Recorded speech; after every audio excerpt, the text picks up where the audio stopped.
तेरा पाकिस्तान है ये मेरा पाकिस्तान है, तेरा पाकिस्तान है ये मेरा पाकिस्तान है।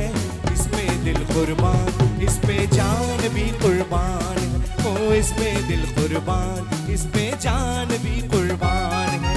तेरा पाकिस्तान है ये मेरा पाकिस्तान है, तेरा पाकिस्तान है ये मेरा पाकिस्तान है। इस पे दिल कुर्बान, इस पे जान भी कुर्बान। ओ इस पे दिल कुर्बान, इस पे जान भी कुर्बान है।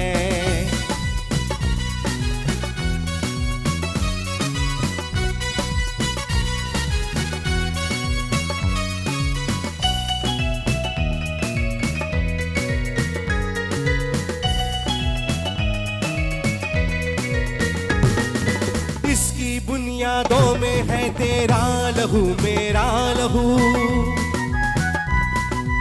इससे तेरी आबरू है, इससे मेरी आबरू। इसकी बुनियादों में है तेरा लहू मेरा लहू, इससे तेरी आबरू है, इससे मेरी आबरू। इससे तेरा नाम है, इससे मेरी पहचान है, इससे तेरा नाम है, इससे मेरी पहचान है। इस पे दिल कुर्बान, इस पे जान भी कुर्बान। ओ इस पे दिल कुर्बान, इस पे जान भी कुर्बान है। तेरा पाकिस्तान है ये मेरा पाकिस्तान है, तेरा पाकिस्तान है ये मेरा पाकिस्तान है। इस पे दिल कुर्बान, इस पे जान भी कुर्बान। ओ इस पे दिल कुर्बान, इस पे जान भी कुर्बान है।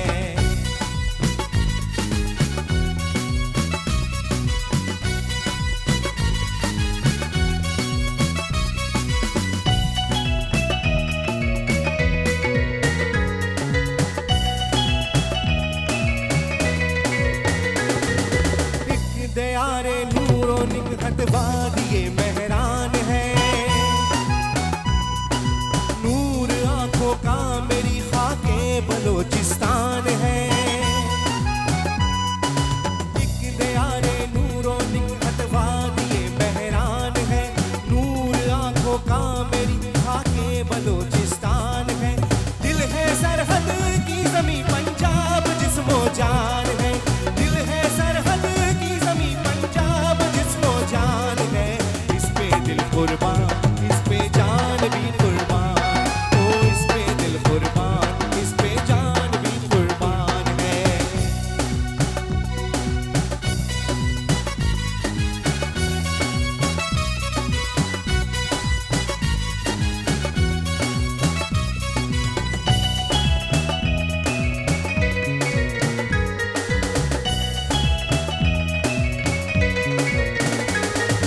ये मेरे कायद की जीती जागती तस्वीर है, शायरे मशरिक़ के ख्वाबों की हंसी ताबीर है। ये मेरे कायद की जीती जागती तस्वीर है, शायरे मशरिक़ के ख्वाबों की हंसी ताबीर है। ये वतन प्यारा वतन सरमाया ईमान है, ये वतन प्यारा वतन सरमाया ईमान है। इस पे दिल कुर्बान, इस पे जान भी कुर्बान। ओ इस पे दिल कुर्बान, इस पे जान भी कुर्बान। ओ इस पे दिल कुर्बान, इस पे जान भी कुर्बान। ओ इस पे दिल कुर्बान, इस पे जान भी कुर्बान है। अस्सलामु अलैकुम, बिस्मिल्लाहिर्रहमानिर्रहीम। सबसे पहले तो आप सबका, आपकी आमद का बहुत बहुत शुक्रिया। आज हम यौम शोहदाए पुलिस जो है वो मना रहे हैं और ऑब्वियसली आप सब लोग यहाँ मौजूद हैं। मुझे इतने सारे पुलिस वालों को देखकर बहुत खुशी हो रही है। जेन्युइनली आप लोग अपने लिए तालियां प्लीज़ बजा दीजिएगा। Thank you very much. Such a beautiful sight, बहुत खूबसूरत लग रहा है। आई होप एंड प्रे कि जिस डिसिप्लिन के साथ आप लोग यहाँ हैं, इसी डिसिप्लिन के साथ हम पूरे मुल्क में और लोगों को भी इकट्ठा कर सकें, इसी तरह से इकट्ठा कर सकें। Because I think more than ever आज हमारे मुल्क को इस बात की ज़रूरत है कि हम एक झंडे तले आके खड़े हो जाएं और सिर्फ उसके लिए काम करें। ये आपस की नफ़रतें जो हैं ये ख़त्म करनी है, अगस्त का महीना शुरू हो चुका है, आज 2 अगस्त है। अगस्त का महीना शुरू हो चुका है, 14 अगस्त के दिन हम एक बार फिर पाकिस्तानी बन जाएंगे और 15 अगस्त को फिर तब्दील हो जाएंगे। आई होप एंड प्रे कि ऐसा ना हो, लेकिन आप लोगों को यहाँ देख के मुझे बहुत खुशी हो रही है और मेरी ख्वाहिश होगी कि आज का प्रोग्राम हम बहुत यादगार बनाएं। Thank you so very much for being here, बहुत बहुत शुक्रिया। ये हमारी खुशकिस्मती है, हमारे लिए काबिल फ़ख्र है कि आप लोग आज यहाँ मौजूद हैं। और आज एक खातून यहाँ मौजूद है अपने बेटी है, बेटा है, क्या है? बेटा है। आप पुलिस में हैं, क्या करती हैं मैम आप? क्या करती हैं? एक सेकंड, मैं ज़रा इधर आता हूँ, इन्हें माइक दीजिएगा जी। अब बताइए मैम, क्या कह रही हैं आप? सर मेरे फादर शहीद हुए थे। आपके फादर शहीद हुए थे? जी, मुझे जॉब दी गई थी गवर्नमेंट की तरफ से। ये कब शहादत हुई सर थी? 2016 में, 2016 21 मई को। जी 2016 में। जी तो आपने डिसाइड किया कि आप पुलिस में जाएंगी, जी। और आपने पुलिस फोर्स कब ज्वाइन की? मैंने 2019 में। 2019 में। जी।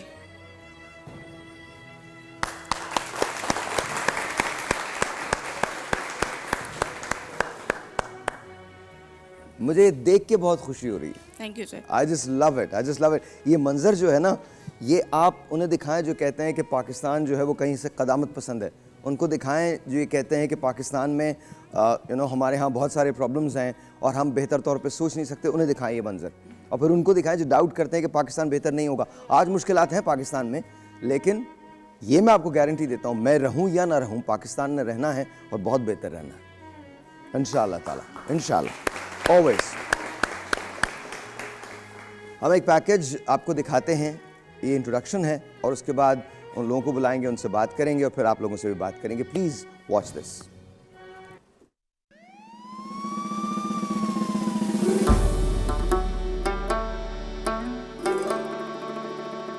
शहदाए पुलिस हमारी कौम के हीरो हैं, जिन्होंने अपनी जानों का नजराना देकर हमारे तहफ़्फ़ुज़ और अमन की खातिर अपनी जिंदगियां कुर्बान की। सिंध पुलिस के ये बहादुर जवान हमारी सलामती और अमन अमान के ज़ामिन हैं। हमें इनकी कुर्बानियों को हमेशा याद रखना चाहिए और इनके खानदानों के साथ हमदर्दी और एहतराम का बर्ताव करना चाहिए। इनकी कुर्बानियाँ हमें हमेशा याद दिलाती हैं। हम अपने महफिजों की कुर्बानियों को कभी फरामोश ना करें। शहदा को हमारा खराज तहसीन पेश करना हमारा फर्ज है।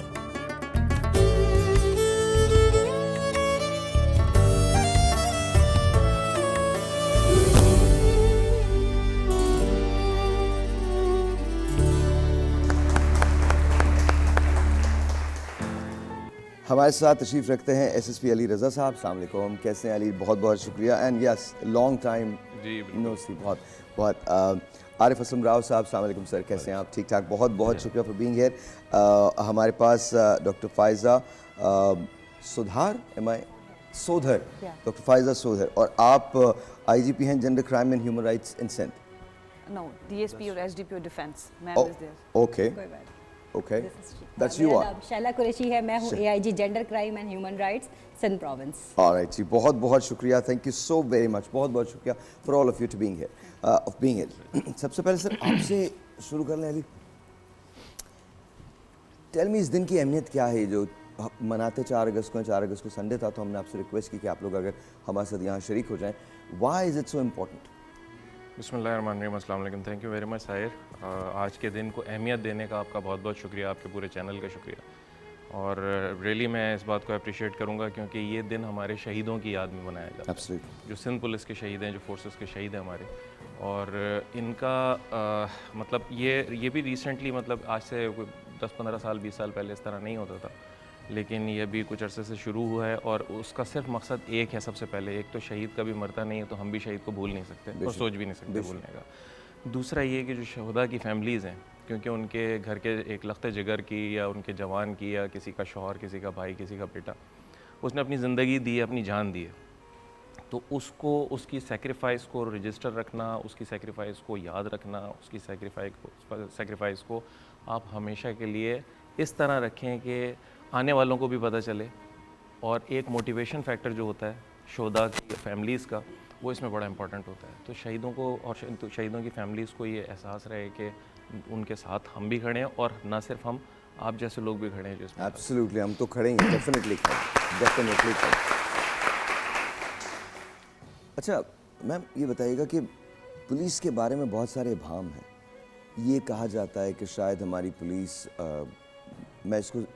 मैं कोई गैर मुनासिब फ्रेज इस्तेमाल नहीं करता, आम जो एक कॉन्सेप्ट है वो ये है कि हमारी पुलिस जो है वो शायद इफ़ेक्टिव नहीं होती है। लेकिन हम जब देखते हैं क्राइम रेट और उसके अगेंस्ट में पुलिस की कोशिशें, तो आप इसको किस पैरा में देखती हैं, क्या सोचती हैं? Is it true? ये जो आम तासुर है, क्या ये ठीक है?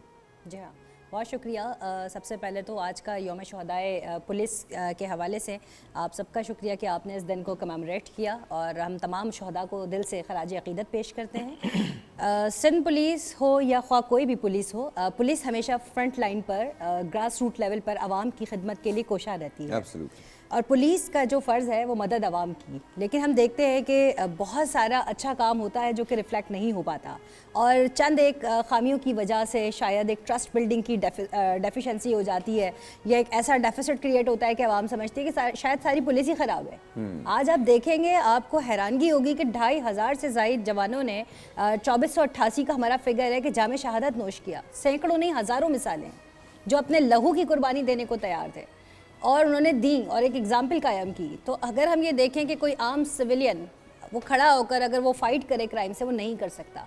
कि अगर उसे कहा जाए कि तुम 40-50 हज़ार रुपये ले लो और अपनी जान हथेली पे रखकर फ़ाइट करो, तो वो शायद भाग जाएगा। तो ये वो जज्बा है, ये वो दिलेरी है कि जो हमें रोड पे खड़ा रखती है, जो हमें गोली के सामने खड़ा रखती है, और लोगों की जानो माल के तहफ़्फ़ुज़ के लिए बिल्कुल कोई किसी किस्म का दरेग नहीं करते और अपनी जान का नजराना भी दे देते हैं।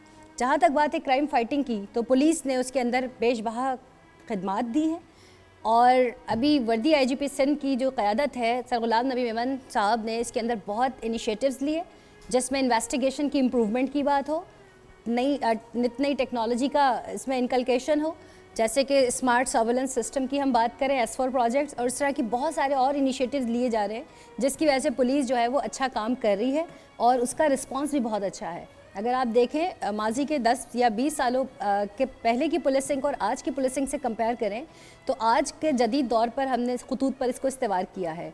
हमारे जो जवान हैं, आपके सामने यहाँ क्राउड भी मौजूद है, इनको SSU स्पेशलाइज सिक्योरिटी यूनिट यहाँ पे तश्कील दिया गया, और इनकी जैसी पुलिस शायद पूरे पाकिस्तान में नहीं है। Really? सिंध पुलिस का आप देखिए कि ये फेस भी है कि हमारे कमांडोज, हमारी खवातीन इस फील्ड के अंदर बहुत आगे। माशाल्लाह, वेरी नाइस। मुझे एक ब्रेक लेना है, ब्रेक के बाद बात करते हैं। अगर ये सब है तो फिर क्राइम में बतदरीज इजाफा क्यों हो रहा है और उसका ज़िम्मेदार कौन है, ये सवाल होगा। लेकिन उसके बाद मैं चाहूँगा कि कुछ शोधा की फैमिली से बात की जाए, बिकॉज एक फेस तो आपको पता चल जाता है, एक तासुर तो आपको पता चलता है, उस तासुर के पीछे लोग कौन हैं, कुर्बानियाँ कैसे देते हैं, और फिर एक शहीद जब चला जाता है तो उसकी फैमिली फिर किस हाल में होती है, क्या गुजरती है। अब नाउ इमेजिन दिस, 2400 लोग जो शहीद हुए। आप मुझे बताइए, शहीद कभी नहीं मरता, लेकिन वो घर से चला जाता है। उसके घर के पीछे जो लोग बचे हैं, आज वो किस हाल में हैं, वो क्या करते हैं, उनका जज्बा क्या है। एक जज्बा तो मैंने वहाँ देखा है, वो खातून जो हैं, आई डोंट नो आपका नाम क्या है मैम, सॉरी मैम, क्या नाम है आपका, नाम बता दीजिए मुझे। सर तालिया शकील। जी, तालिया शकील। तालिया शकील। तालिया शकील साहब के वालिद जो थे, उनको शहीद किया गया था, वो शहीद हो गए थे, और उसके बाद 2019 में उन्होंने पुलिस जो है वो ज्वाइन की, और आज वो पाकिस्तान पुलिस फोर्स में, सिंध पुलिस फोर्स में अपना काम जो है वो सरअंजाम दे रही हैं, और आप अपने बेटे को भी लेके आई हैं। It's just beautiful, I respect that, thank you very much. Break के बाद वो भी राइट बैक।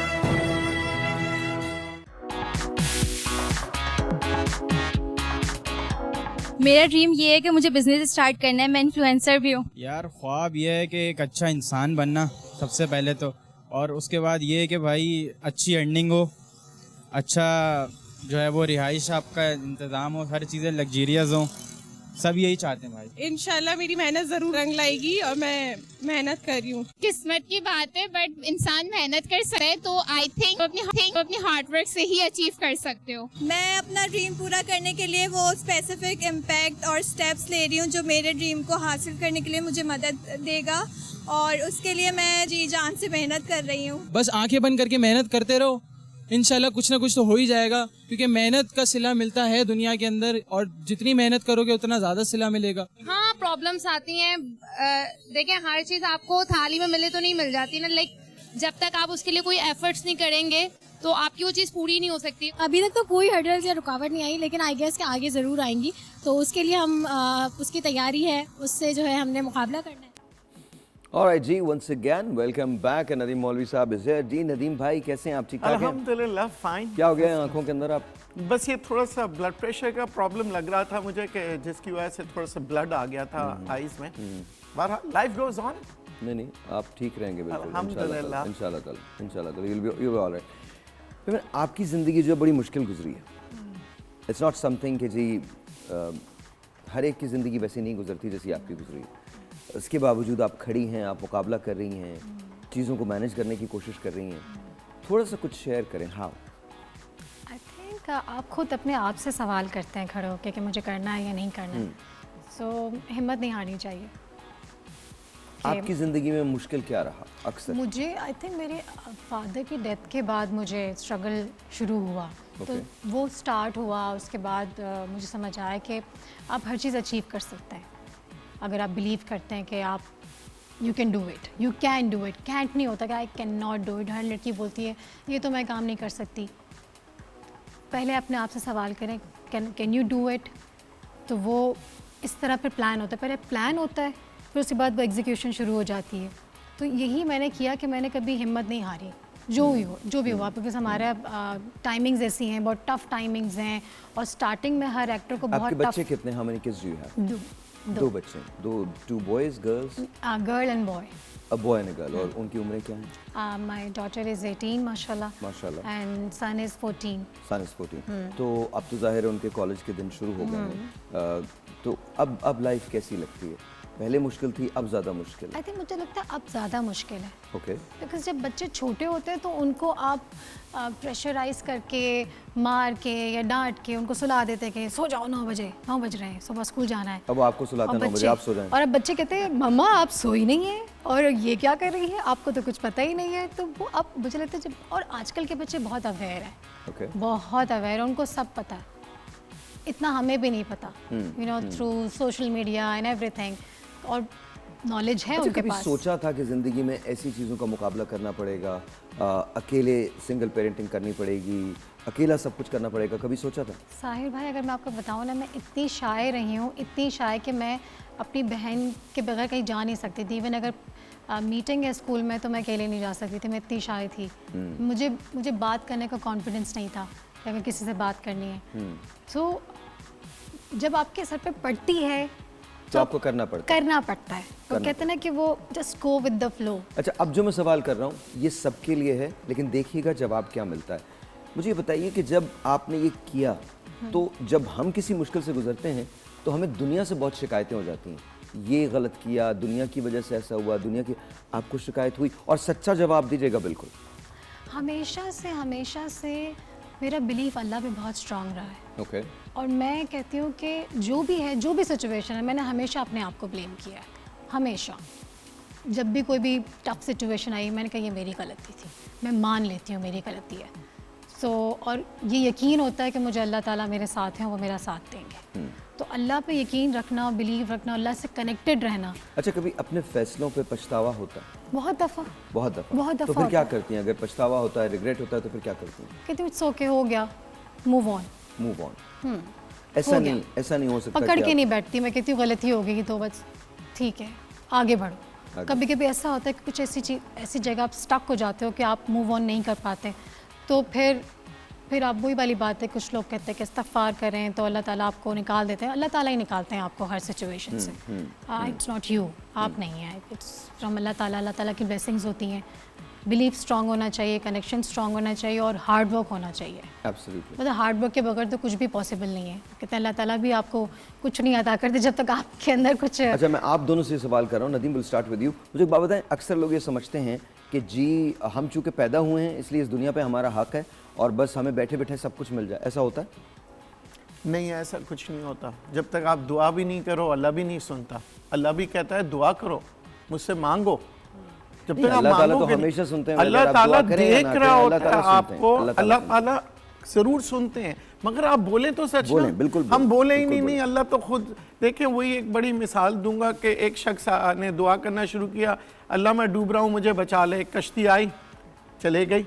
फिर दूसरी कश्ती आई, चले गई। तीसरी कश्ती आई, चले गई। बंदा डूब गया। फरिश्ते से पूछा मैं मर क्यों गया? मैं तो कह रहा था अल्लाह मुझे बचा ले। तो फरिश्ता जवाब देता है 3 दफ़ा तो अल्लाह ने कश्ती भेजी थी, अब तू खुद नहीं कश्ती पे चढ़ा तो फिर क्या कसूर है? अच्छा, मैं आपको वैसे बता दूं, किसी फरिश्ते ने आके हमें ये बताया नहीं है। ये नॉर्मल लेसन्स हैं जो आपको लाइफ को देने के लिए बताए गए हैं। कोई फरिश्ता यहाँ पर आके मतलब एक कहानी क्रिएट की जाती है। ये मत समझिएगा कि मौलाना साहब ने ये बोल दिया। नहीं, ये तो खुद बताते हैं।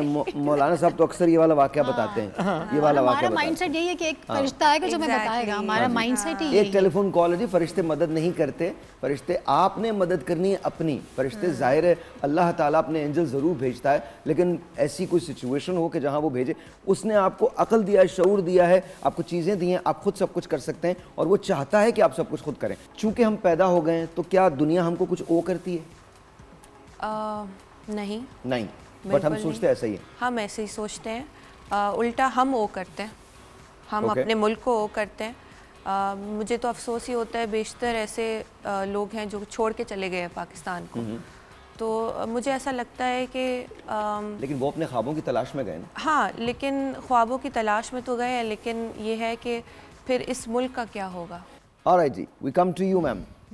क्या अचीव बताइए, थोड़ी सी अपनी स्टोरी बताइए सदफ। स्टोरी ये है हमारी कि जब I was very young I start कि मैं काम शुरू करूँगी ये, और उस वक्त फैमिली ने थोड़ा सा मुझे मना किया कि आप नहीं करें काम, और पेरेंट्स ने सपोर्ट किया।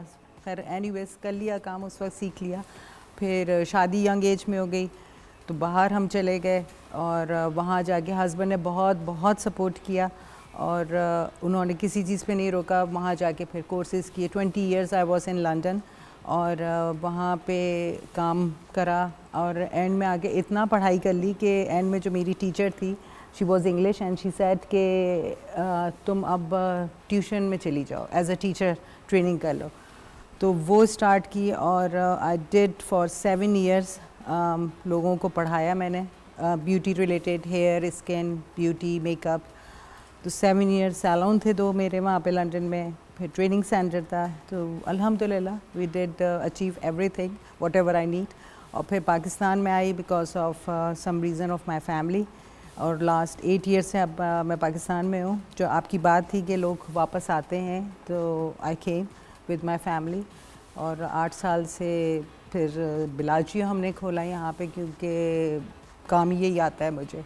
Basically I did degree in economics, but लेकिन मैंने कॉर्पोरेट में नहीं गई, always I am in this field.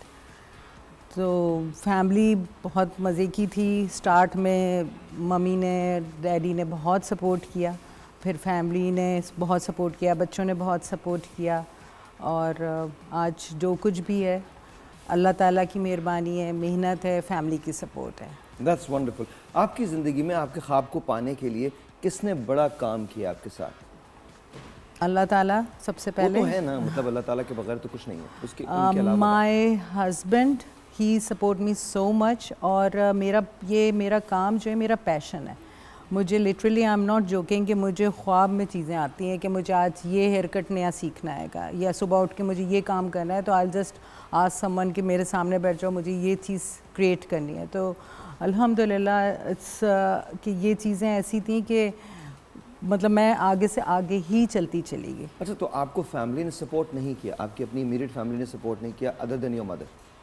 नहीं, मेरी बेसिकली जो पुप्पो थी उन्होंने मना किया था मुझे कि वही मत कह रहा जाओ। हूँ ना, आपकी वालदा के अलावा किसी ने आपको सपोर्ट नहीं किया? हाँ, अब्बू ने तो पैसे दिए थे तो अब्बू थोड़ा सा डामाडोल थे, लेकिन उसके बाद अब्बू भी एग्री कर गए थे, क्योंकि मैं मम सेट कि ये एक उसके हाथ का हुनर है, पढ़ाई तो वो कर ही रही है तो उसको करने दें, तो बेहतर है कि वो इस फील्ड में, यू नेवर नो कि वो ज़िंदगी में कहाँ चली जाए, तो आप तालीम तो ले ही रहिएगी।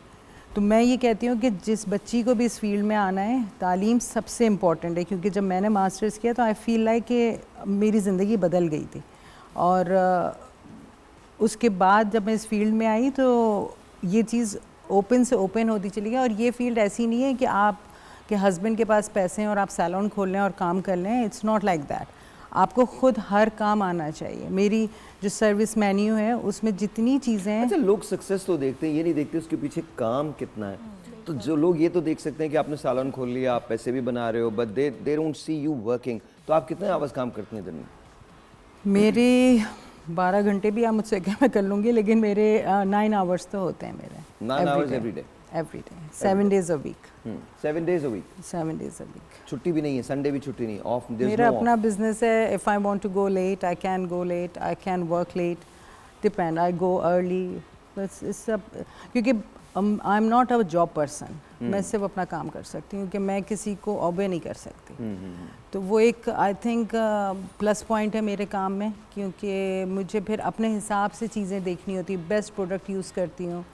और जितनी भी बच्चियां हैं, आई बिलीव कि जो भी हमारे पास सैलून में आता है वो सेलिब्रिटी होता है, क्योंकि वो हमें रिस्पेक्ट दे रहा होता है, तो वो हम उनको रिटर्न करते हैं वो रिस्पेक्ट। और वो रिस्पेक्ट हम उनको किस तरह रिटर्न कर रहे हैं? हम बेस्ट प्रोडक्ट यूज़ करते हैं, कोई लो क्वालिटी की प्रोडक्ट नहीं यूज़ करते हैं। तो वो चीज़ें खुद शो कर रही होती हैं कि हमारी हर चीज़ खुद बोल रही होती, काम तो हम कर ही रहे होते हैं। अच्छा जी नदीम, सो टेल मी, आपने जो सक्सेस हासिल की, आपकी फैमिली कितनी इसमें सपोर्टिव थी आपके लिए? देखिए, मेरी फैमिली ने हमेशा से मुझे सपोर्ट किया कि जो भी करना है करो, मगर डेडिकेशन के साथ करना। और वो मेरी बचपन की आदत बन गई कि मुझे जो भी टारगेट मिला, मैंने उस टारगेट को अचीव करने के लिए प्लान किया, वर्क किया। और मैं ये समझता था देयर इज़ ए सोल्यूशन। बहुत से टाइम इंडस्ट्री में, जब मैं शिपिंग इंडस्ट्री में आया तो मुझे कहा गया जी ये काम इधर पाकिस्तान में नहीं हो सकता, यह ऐसा मुश्किल है। तो मैं उसके लिए सोचता था क्यों नहीं हो सकता, क्यों हम नहीं कर सकते, there must be some solution. तो मैं उसके ऊपर दिन रात लग जाता था कि मुझे ये टारगेट अचीव करना है। मैं आपको बड़े मज़े की बात बताऊं, मैट डेमन एक एक्टर है, बहुत बड़े एक्टर हैं, और टॉम क्रूज़ एक एक्टर है, बहुत बड़े एक्टर हैं। तो टॉम क्रूज़ ने मिशन इम्पॉसिबल में एक सीक्वेंस किया है जहाँ वो दुबई में बुर्ज खलीफा से लटकते हैं, नीचे जाते हैं, ग्लास के अंदर जा रहे होते हैं, ऑल दैट। आई थिंक बुर्ज खलीफा एक कोई बिल्डिंग एक है जिसके अंदर वो उसमें जा रहे होते हैं, वो चल रहे होते हैं, रोप पकड़ के, रोप उनके यहाँ लगी हुई है। तो सेफ्टी वाले से पूछा, तो सेफ्टी वाले ने, तो मैट डेमन कहता है मैं एक रोज़ डिनर पे टॉम क्रूज़ के साथ था, तो मैंने टॉम क्रूज़ से पूछा कि तुम ये कैसे करोगे, तुमने ये कैसे किया? तो उसने कहा मैंने पहले सेफ्टी वाले से कहा कि मैं ये करना चाहता हूँ, तो मुझे सेफ्टी वाले ने मना कर दिया कि बहुत डेंजरस है। तो उसने कहा फिर तुमने ये किया कैसे? कहने मैंने सेफ्टी वाला तब्दील कर लिया। तो दैट्स व्हाट। देखिए आपको मैं बता दूं, आप ये सोचिए, दुनिया का जो मेरे लिए मेरी इंस्पिरेशन है, that's Muhammad Ali the boxer.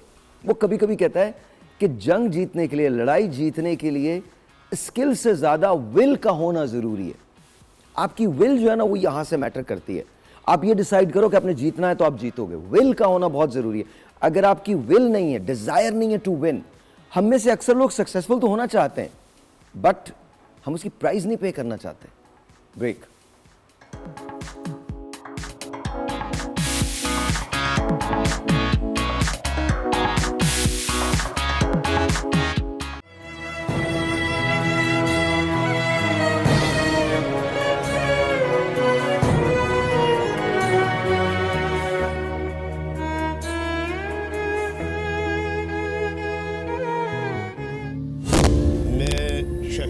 Sajid Zaman का वालिद हूँ। आज से तकरीबन 22 दिसंबर 2022 को डकैतों से उनका सामना हुआ।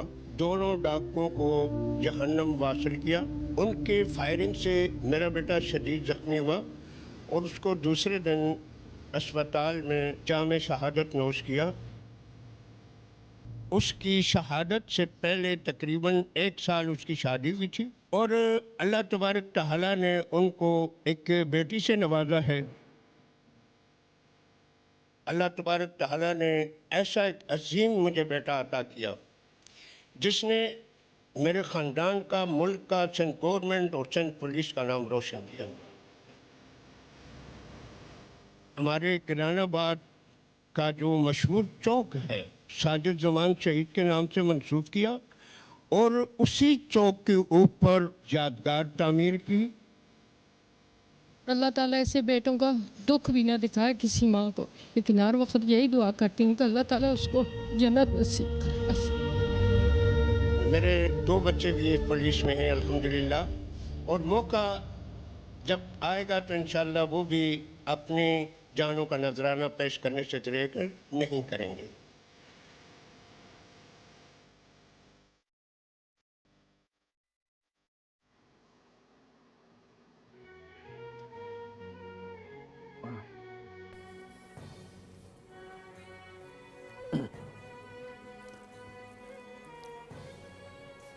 मेरे साथ साजिद के वालिद और वालदा यहाँ मौजूद हैं, गुलशन ज़मान साहिबा और नूर ज़मान साहब यहाँ मौजूद हैं।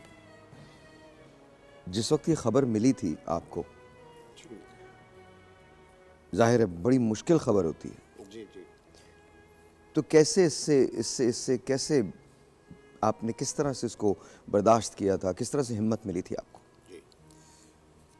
बिस्मिल्लाहिर्रहमानिर्रहीम। सबसे पहले तो मैं बोल न्यूज़ का शुक्रिया अदा करता हूँ कि हमें इस यौम शहाद शोदाए पुलिस के मौके पर इनवाइट किया और कुछ अपने तासुरात और कुछ आला पुलिस के हुक्काम के तासुरात सुनने को और अपने तासुरात यहाँ बयान करने का मौका मिला। तो आपने जो ये सवाल किया, वाकई ये बहुत मुश्किल होता है। इत्तेफाक है कि उससे एक दिन पहले मेरा तहल्लुक दरअसल में इंटीरियर हज़ारा मानसरा से है। तो मैं अपने गांव चला गया था, रास्ते ही में था। जैसे ही जाके मैं अपने वहाँ अपने हमारे ज़ाहिर दूर के देहात के इलाके हैं, शायद कई लोग उस इलाके से ताल्लुक़ रखते होंगे। तो ज़ाहिर मेन बाज़ार जब कहते हैं वहाँ शनक्यारी, वहाँ मैं पहुँचा तो मुझे इत्तला मिली कि साजिद ज़मान डकैतों से मुकाबला करते हुए ज़ख्मी हो गए हैं। ओके।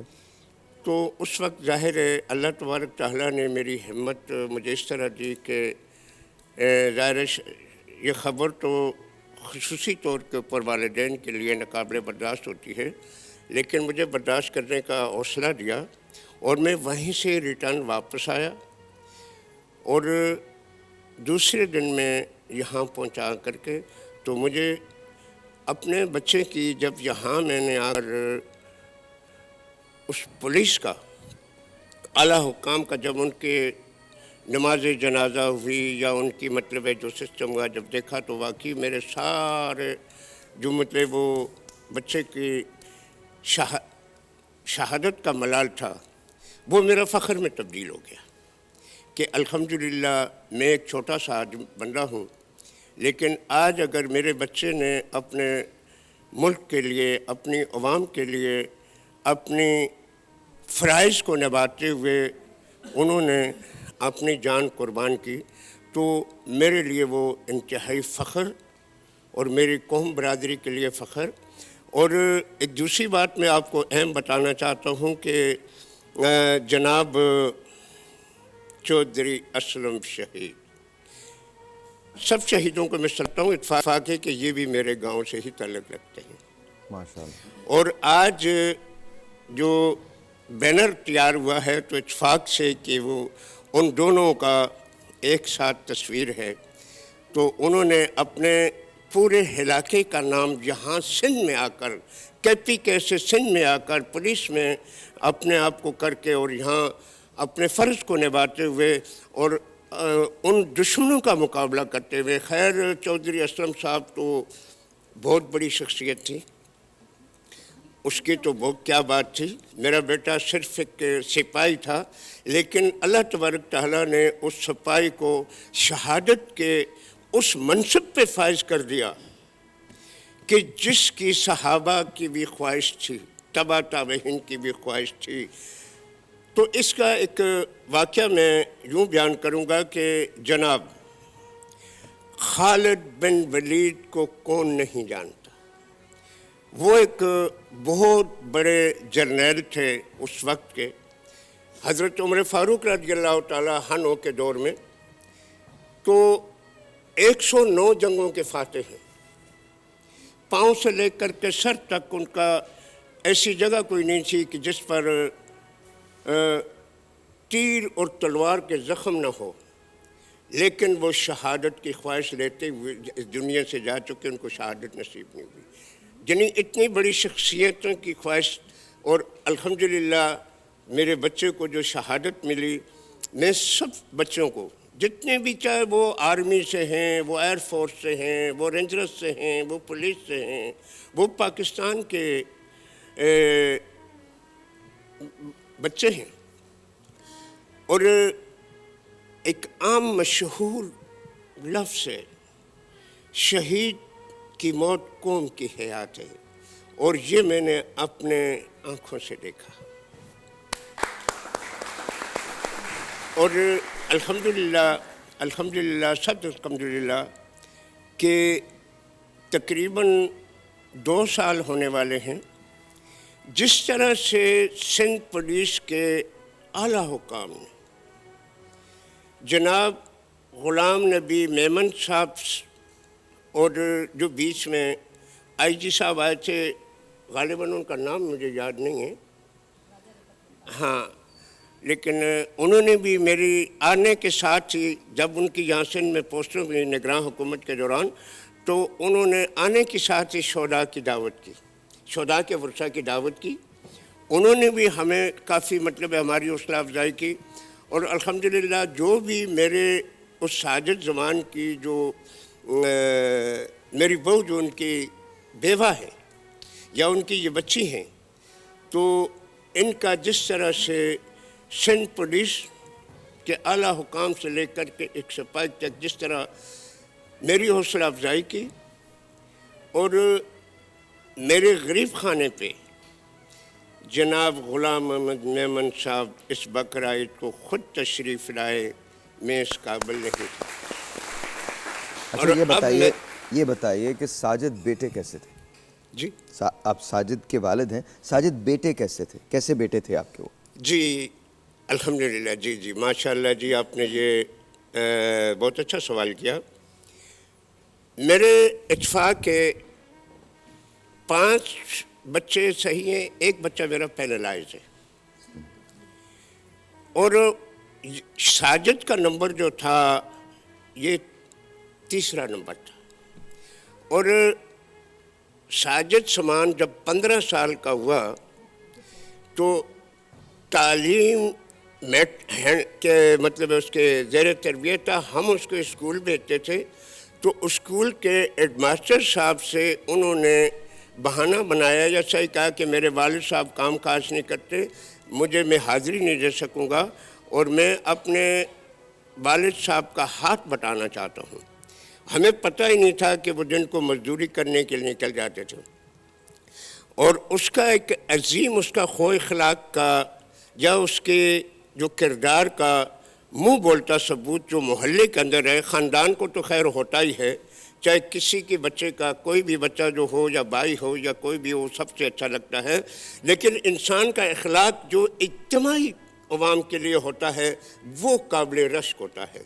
क्योंकि मेरा बच्चा जिस मोहल्ले में पैदा हुआ, जिस मोहल्ले में उसने परवरिश पाई, जवान हुआ, पुलिस की नौकरी ज्वाइन की, तो अपने मोहल्ले के बुज़ुर्गों के साथ, अपने नौजवान दोस्तों के साथ उसका मोहल्ले में ऐसा रवैया था कि उसकी शहादत के बाद मुंह बोलता सबूत है कि कल आपकी टीम वहाँ गई हुई थी, जाके ख़ुद उन्होंने देखा, अभी आपने स्क्रीन पर भी दिखाया कि मोहल्ले ने मेरे साजिद ज़मान की शोदा की याद मोहल्ले में तस्लीम करके पूरे मोहल्ले को उनके नाम से मंसूब कर दिया।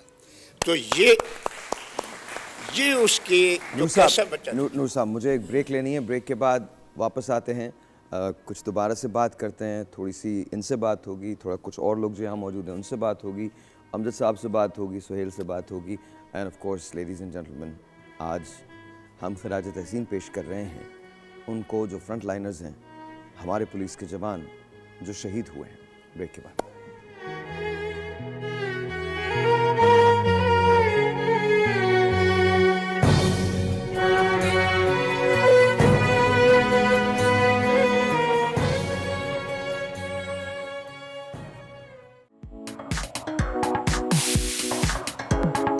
फैशन वही है जिसमें आप कन्वीनियंट हो, कंफर्टेबल हो, डिसेंट हो। बस डिसेंट रहे कि हर स्टाइल, हर लुक हर बंदे पे सूट नहीं करती, तो आप देखें मतलब आप पे क्या अच्छा लगता है, आप सर्च करें जो मतलब आपका स्किन कलर क्या है, आपका बॉडी टाइप क्या है, फिर आप वो कॉपी करें। हर चीज़ हर बंदे पे नहीं अच्छी लगती। फैशन इंसान को वो करना चाहिए जिसमें वो कंफर्टेबल हो, अपनी कंफर्ट जोन से बाहर नहीं करना चाहिए। नॉर्मल रहे, हाँ कैजुअली वेयर करें, मतलब ज़्यादा ओवर होने की ज़रूरत नहीं है जैसे आजकल होते हैं। बस फैशन करें, अच्छी बात है। लड़कियों का एक ये बनाव सिंगार होता है, बट एक जैसे मॉडेस्टी में करें तो ज़्यादा अच्छा लगता है। मैं टिप ये कहूँगी कि औरत ठीक है, हार सिंगार अब से नहीं मुद्दतों से चला आ रहा है, मुग़लों के दौर से चला आ रहा है, लेकिन बात ये है कि मेकअप का आपकी एज से ताल्लुक़ होता है, आप एज वाइज करें। फैशन के हवाले से मैं आपको ये टिप देना चाहूँगी कि जो भी वेयर करें आप पर सूट करे, जजे और अच्छा लगे। मेल्स हो या फीमेल्स हो, सूट करना चाहिए और मेकअप इतना ज़्यादा नहीं करना चाहिए कि अगले बंदे को ये लगे कि भाई कुछ और ही बंदा निकल के आए हैं। Alright जी, once again welcome back. I've got सिदरत also. अस्सलाम वालेकुम जी, कैसी हैं आप? ठीक ठाक? अल्हम्दुलिल्लाह, आप कैसे हैं? अल्हम्दुलिल्लाह बिल्कुल ठीक ठाक। आप ठीक हैं? अल्हम्दुलिल्लाह ठीक। All good. अच्छा जी, तो मैं आप ही लोगों से ये सवाल कर लेता हूँ, जो सवाल हुआ है, कैसा करना चाहिए मेकअप या कैसा ड्रेस पहनना चाहिए जो आप पे फैशन कंफर्टेबल होता है या नहीं होता? देखिए, फ़ैशन को जब तक स्टाइल में तब्दील ना किया जाए वो यूज़लेस है। Okay. और फैशन स्टाइल में तब तब्दील होगा जब आप अपने स्किन में अपने आप को फील करेंगे और आप उसको अपने हिसाब से आप उसको चेंज करके अपने हिसाब से लेके आएंगे, तब वो आपका स्टाइल कहलाएगा। फिर वो आप पे जचेगा, वरना वो कभी नहीं जचेगा। वरना वो जचेगा नहीं। चाहे वो मेकअप में हो, कपड़ों में हो या किसी भी चीज़ में। Okay, you? एग्जैक्टली।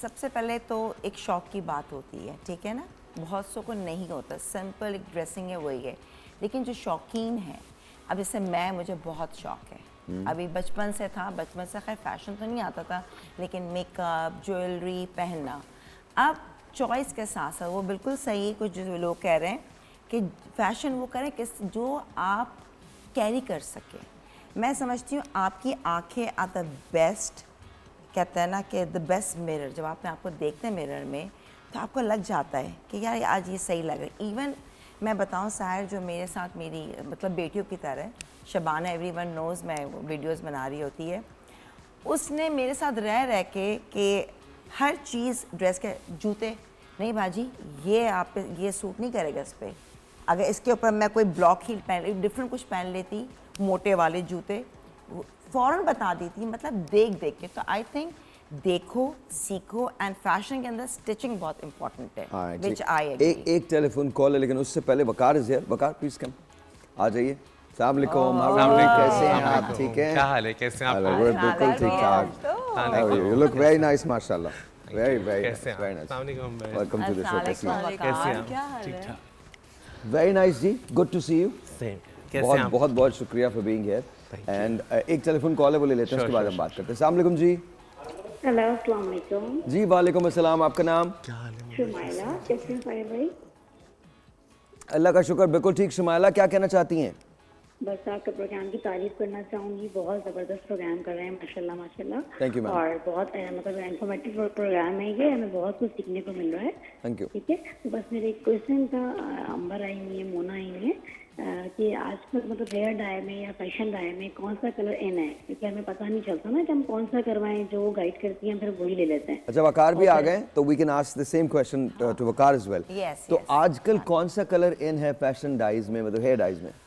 ज़्यादातर तो फैशन डाइज में लोग मुझे तो लगता है ग्लोबल कलर ज़्यादा खूबसूरत लगता है कि वन शेड डाई हो और बहुत नेचुरल, और उसमें ज़्यादा लो लाइट्स हों, लेकिन हाईलाइट्स भी लोगों को बहुत पसंद है। It's depend on the person to person कि किसको क्या अच्छा लगता है, क्या कौन कैरी कर सकता है। बहुत से लोग हैं जो ब्लॉन्ड हेयर कैरी नहीं कर पाते, और बहुत से लोग हैं जिनको डार्क हेयर पसंद नहीं होते। तो it's depend person to person कि उन पर क्या चीज़ सूट करती है। जब हमारे पास क्लाइंट आते हैं तो हम सबसे पहले जज करते हैं कि उनकी पर्सनालिटी क्या है, उनका प्रोफेशन क्या है, क्या वो हाउसवाइफ हैं, जो वर्किंग लेडी हैं, उस हिसाब से हम उनके बालों को सजेशन भी देते हैं, और मुझे अंदाज़ा हो जाता है हम लोगों को कि आप ये कितना कैरी कर सकते हैं और इनको क्या चाहिए। तो हम अच्छा, मेन भी हेयर डाई करवाते हैं अपना? हाँ, आदमी भी कराते हैं। Okay okay. लेकिन मुझे लगता है कि आदमियों के ऊपर हाईलाइट्स नहीं बिल्कुल अच्छे लगते हैं, ऑकवर्ड लगता है। हाँ बिल्कुल नेचुरल। आप देखिए कि कुछ अगर आप एक्टर्स जो एक्टर्स देखें तो वो भी मुझे लगता है कि बहुत ज़्यादा कट पे हल्का फुल्का एक्सपेरिमेंट हो सकता है, लेकिन डाई बहुत ज़्यादा जो होता है जिनके बहुत ब्लॉन्ड हो या ऑफ हो जाता है, अच्छे लगते हैं। बिल्कुल नहीं। आई थिंक पर्सनालिटी जब लड़के या बंदे जो करते हैं ना डाई, बिल्कुल नहीं अच्छा, मुझे तो आदमी पे मेकअप भी नहीं पसंद। हाँ कि मेकअप भी बहुत, या जैसे अगर टीवी के लिए अगर बहुत ज़्यादा स्किन करेक्टिंग कर सकते हैं, मगर जो प्रॉपर मेकअप आप देखें, जो अगर आप बाहर के हीरोज़ वगैरह देखें वो इतना मेकअप नहीं करते। अब हम जब मैं तो इसलिए आदमी का मेकअप करना ही छोड़ दिया फिल्मों के अंदर। मैं कहता हूँ कि मुझसे नहीं होता आदमी का मेकअप। बहुत ज़्यादा आप स्किन करेक्टिंग कर सकते हैं, बट लेकिन टू मच मेकअप नहीं, कि कॉन्टोरिंग ये भी हो रही होती है, चीज़ें भी हो रही होती हैं। बिल्कुल नहीं। जी, कौन सा हेयर डाई? हेयर कलर्स जो हैं, जैसे वकार कह रहे थे कि आपकी पर्सनालिटी के ऊपर ज़्यादा डिपेंड करता है कि किस तरह की पर्सनालिटी है। तो स्टार्ट करने से पहले हमेशा consultation is the most important thing. तो आपके 15 मिनट, चाहे आपके पास टाइम हो कि ना हो, हर क्लाइंट के बीच में आपको 15 मिनट कंसल्टेशन के रखने हैं, जिसमें कि आप जज करते हैं कि ये बंदा कैसे बात करता है, कैसे चलता है, कैसे बैठता है, क्या उसका प्रोफेशन है, ये मेनटेन कर पाएगा, या ब्लो ड्राई करने वाला है या नेचुरल छोड़ने वाला है। तो उस हिसाब से उसका कलर करते हैं। कंसल्टेशन इज वेरी इंपॉर्टेंट, क्योंकि बाज़ दफ़ा जैसे कोई डॉक्टर है मेरे पास आई है, अब वो कह रही है मुझे आप अच्छा सा डाई दे दें, तो उसके पास नहीं टाइम कि वो सुबह ब्लो ड्राई करे। अगर मैं उसको ब्लॉन्ड हाइलाइट्स दे दूंगा तो वो बगैर ब्लो ड्राई के तो बहुत बुरी लगेगी। टेक्सचर, क्वालिटी और उनका प्रोफेशनलिज्म। दरअसल लोगों को अभी भी और एक और चीज़ आप ऐड करेंगे, कभी कभी डॉक्टर्स आते हैं कहते हैं फ्रिंज कर दे, तो उनको बताना पड़ता है कि आप सर्जिकल डॉक्टर हैं, आप कैसे करेंगे। The people who are not doctors, please tell me what a fringe is. Fringe क्या होता है? फ्रिंज छोटे बाल वो वाला जी सामने। हाँ, फिर वो बार-बार वो स्लिप लगाएंगे यहाँ पे। वो बार-बार पिन्स लगाएंगे, फिर आपका हेयर कट बुरा लगेगा। इससे पहले आप उनको पहले ही सजेस्ट कर दें कि this is not going to work in your profession. Okay. And I think आजकल जो लेटेस्ट है, जो सेफ कलर्स होते हैं अमूमन, वो ऐश की सीरीज हैं एंड कुछ थोड़े बहुत ब्राउन। अब जिसके काले बाल हैं, मैं तो कहूँगी जब पूरे काले बाल हैं तो पूरे इतना ज़्यादा ब्लीच मैं हमेशा डिस्करेज करती हूँ। अब मैंने भी दिए, सिर्फ 4 फॉइल्स दिए हैं अभी केराटिन के बाद। बालों के टेक्सचर, आई होप ये आप लोगों को समझ में आ रहा होगा। हाँ, बाल बस टेक्सचर होना सही है, यानी कि बाल खराब है लेकिन मुझे उस जैसे ही बाल करना है जैसे कि वही colour.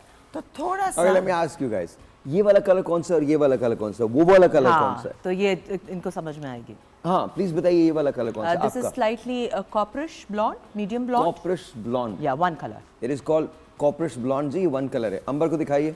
Ambar, what is this? मेरा है 8.1 की सीरीज है, जो कि ऐश का है अभी जो है। ऐश व्हाट? ऐश बेसिकली अगर हम ब्राउन में भी ऐश जाते हैं, जो हमारे जो एशियन हेयर्स होते हैं उनके अंदर पिगमेंट होता है येलो और रेड का, ठीक है। तो पहले वो रेड होता है, फिर वो कटते कटते येलो पे आता है। तो जब आप कोई भी ऐसा ग्लोबल डाई करते हैं या हाईलाइट्स करते हैं तो सबसे पहले अंदर कॉपर निकलता है, फिर हम उसको ऐश की तरफ लेके जाते हैं, उसको काटते हैं। जी, तो ऑरेंज टोन नहीं आती, तो ऑरेंज टोन नहीं। अगर आप ग्लोबल डाई भी करते हैं और ऐश डालते हैं तो एटलीस्ट आपका ऑरेंज का शेड नहीं है। ये साइंस है यार। साइंस है। एंड उसको मेंटेन रखने के लिए you have to do the blue shampoo, ताकि वो अंडरटोन आपकी नहीं। ऑरेंज का एंटी ब्लू है। मैं कुछ भी कर लें, आई थिंक कलरिंग जो है ना, ये पूरी केमिकल से जो भी डील कर रहे हैं बाल, आसान नहीं है। इसके अंदर जितना आप सीखते भी हैं और हर कलर डिफरेंट तरह से रिएक्ट करता है। एंड सारी सबसे इम्पॉर्टेंट चीज़ जो हमारे आम घरेलू खवातीन को हमें समझानी पड़ती है, वो ये समझाना पड़ता है कि आप करा तो लेते हैं, आपने हाइलाइट्स करा दी, चले हाइलाइट्स हो गई।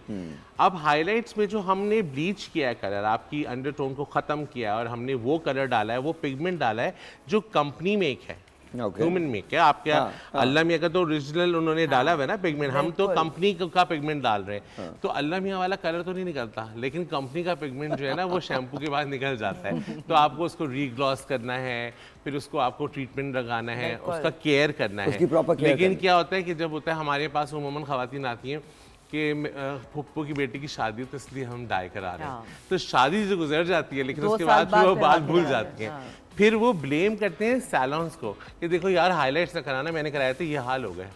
उन्होंने ये नहीं बताती कि मैंने इसकी केयर नहीं की, मैंने इसको ब्लू शैम्पू यूज़ नहीं किया, मैंने इससे ट्रीटमेंट नहीं कराया। तो जब भी आप कोई हाईलाइट से कोई भी when you say blue shampoo that means वो कलर प्रोटेक्टर है। नो, ब्लू शैम्पू आपकी अंडरटोन को, आपके रेड और येलो रेड को आपको काटता है, आपको न्यूट्रलाइज करता है, आपका अंडरटोन आने नहीं देता बाहर। ओके तो ऐश में अच्छा, और मेल प्लीज जो भी लोग देख रहे हैं इस वक्त साहिर का शो, अमूमन कुछ मैंने देखा है लेडीज़ को कि वो पूरे बाल कर लेती हैं ब्लीच।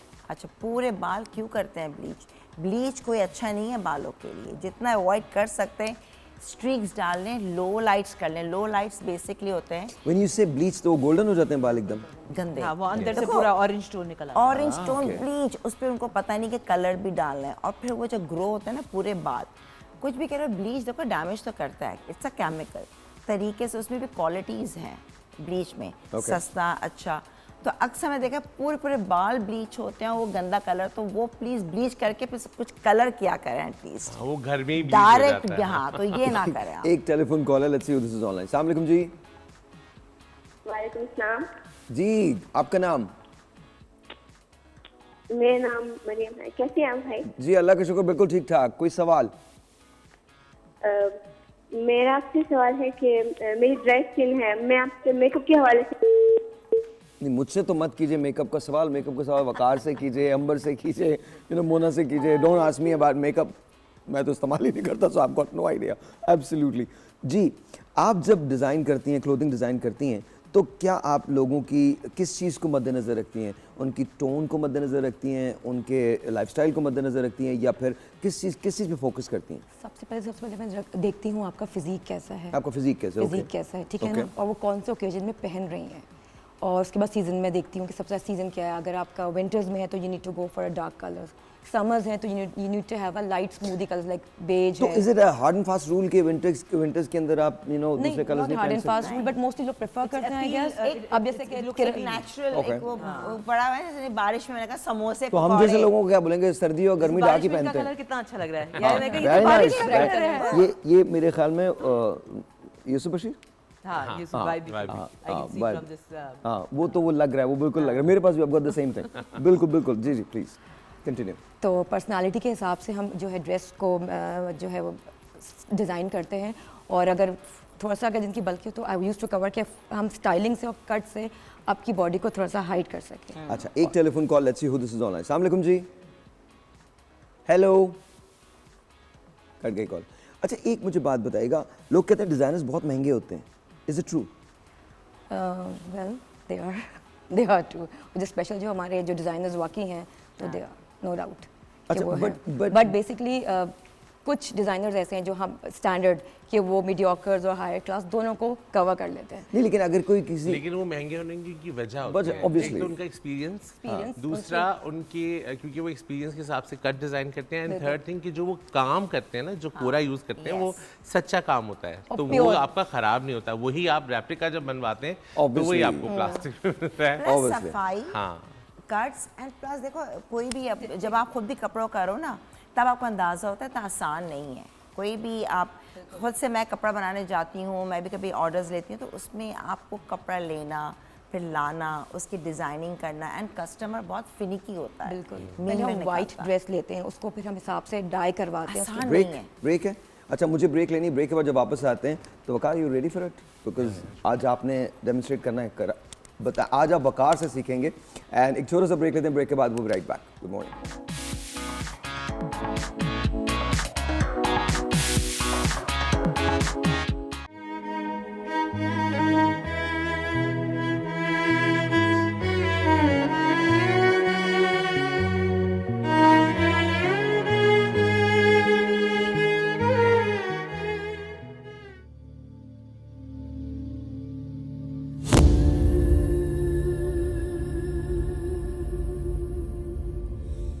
अलैकुम, मेरा नाम शाहिदा जब्बार है। मेरे शौहर सिंध पुलिस में थे और वो शहीद हो गए 2014 में। ये बताया नहीं था कि क्या हुआ क्या नहीं, लेकिन हमें ख़बरों के ज़रिए पता चला था कि वो गोधरा पे गए थे, रेड पर गोधरा पे शहीद हुए थे। 3 बेटियां हैं, 3 बेटे हैं। ये बड़ी बेटी थी जब ये पढ़ रही थी और थोड़े बच्चे छोटे थे। मेरे वालिद साहब 2014 में शहीद हुए थे, जिनकी शहीद कोटे पर जो है मैं 2016 में अपॉइंट हुई थी। 23वां रोज़ा था तो उन्होंने मुझे खजूर की गुठली मार के कहते हैं कि हम दुनिया में भी मिले और हम आखिरत में भी मिलेंगे। डांट डपट नहीं, कभी कुछ नहीं, जो भी बात है बहुत प्यार मोहब्बत से समझाना, और जो कि आज तक मैं जिसकी कमी बहुत ज़्यादा महसूस करती हूँ। कि शहीद भूले नहीं जाते, दिल में ज़िंदा है और घरों में और मेरे बच्चों के साथ ज़िंदा है। जिस तरह मेरे वालिद साहब ने ईमानदारी के साथ ड्यूटी निभाते हुए जामे शहादत नोश फरमाई है, इसी तरह मेरा भी फ़र्ज़ है कि मैं ईमानदारी से ड्यूटी निभाऊंगी। मैं तमाम सिंध पुलिस के शहीद एहलकारों को, अफसरान को खराज तहसीन पेश करती हूँ। मुझे अपने शौहर पे फ़ख्र है कि मैं एक शहीद की बेवा हूँ।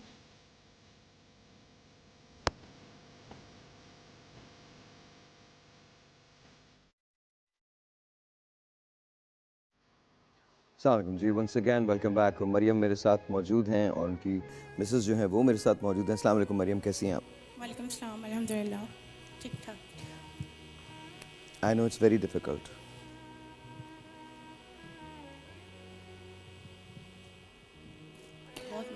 बहुत मुश्किल। I know that. फादर कैसे थे वो? फादर मेरे दोस्तों की तरह थे।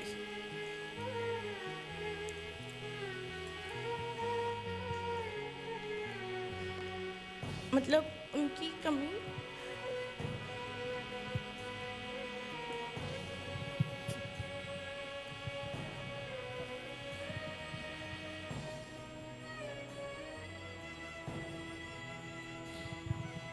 बहुत मुश्किल लम्हा है। उनकी जगह, उनकी कमी कोई नहीं पूरी कर सकता।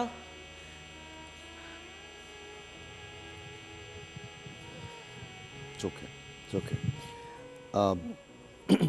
पुलिस में जाने का ख्याल क्यों आया आपको, कि आपने क्यों जाना है पुलिस में? पुलिस में जाने का ख्याल नहीं था। मेरी मम्मा का एक एम था, उन्होंने कहा कि मैं अपने शौहर की जगह आपको देखना चाहती हूँ। मैं चाहती हूँ कि आप इस सिंध पुलिस को ज्वाइन कीजिए, और जिस तरह आपके वालिद साहब इस डिपार्टमेंट में शहीद हुए हैं, तो मैं भी चाहती हूँ कि आप भी उनकी जगह अपने फ़र्ज़ अंजाम करते हुए जामे शहादत हासिल करें। ये आपकी वालिदा ने आपसे कहा? जी।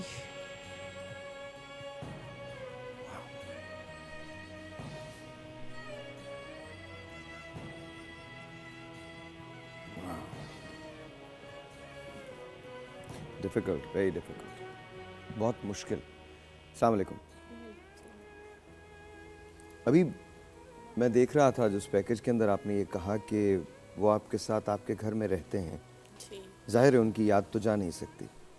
उनकी सबसे अच्छी बात क्या थी? वो बहुत दोस्ताना थे। कभी ये नहीं कि मैं बीवी हूँ, नहीं, दोस्तों की तरह बात करना, बच्चों से दोस्तों की तरह मिलना। ये नहीं कि मैं वालिद हूँ तो उन पर रोब जमाऊँ, नहीं।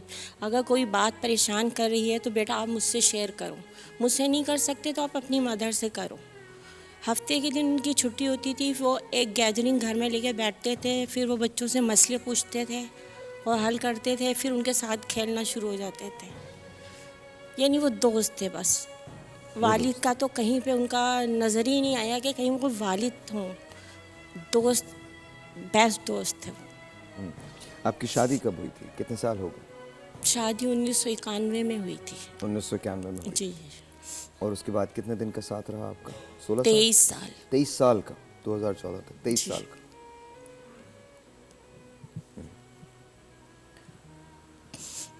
जब आपने ये फैसला किया कि मरियम को आप फौज में, पुलिस में भेजेंगी, जी, तो उसके पीछे क्या बात थी? मरियम को मैंने इसलिए भेजा कि ये पापा की कमी तो कोई नहीं पूरी कर सकता। मैं चाहती थी मरियम वो जगह ले, वो जगह खाली है ना, वो उस जगह पे मरियम जाए। फिर उसके बाद मैंने मेरा एक बेटा भी है, वो भी पुलिस में है। वो भी पुलिस में? जी, वो शरीफाबाद थाने में है। क्या नाम है उनका? जुनैद खान। जुनैद खान। और वो कंप्यूटर ऑपरेटर है। ओके। और अब तीसरे बेटे की भी कोशिश है कि वो भी पुलिस में जाए। और जो मेरा सब में छोटा बेटा है जवाद, मैं उसको नहीं चाहती कि वो पुलिस में जाए, लेकिन वो कहता नहीं, मरना है तो शहादत की मौत मरनी है मुझे, ताकि हम आखिरत में सब एक साथ हों। और वो जब उनके पापा शहीद हुए थे वो 6 साल का था। उसे याद है? जी, थोड़ा थोड़ा याद है उससे। थोड़ा थोड़ा सा याद।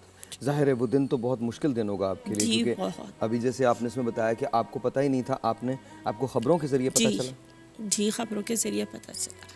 बस जाते वक्त मुझे ये कहा था कि हम दुनिया में भी मिले, हम आखिरत में भी मिलेंगे। ये यानी जिस दिन वो शहीद हुए हैं उस दिन भी उन्होंने यही लफ्ज़ कहा और एक दिन पहले भी यही लफ्ज़ कहा, लेकिन 2 दिन से वो परेशान बहुत थे।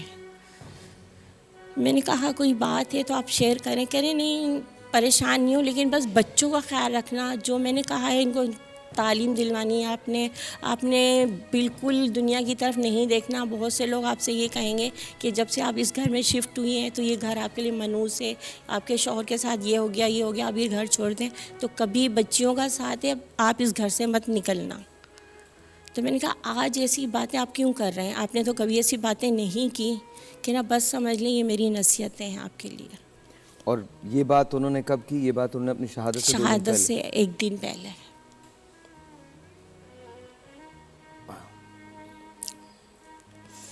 आप बताइए कि आप क्या कहेंगी? आप व्हाट डू यू थिंक?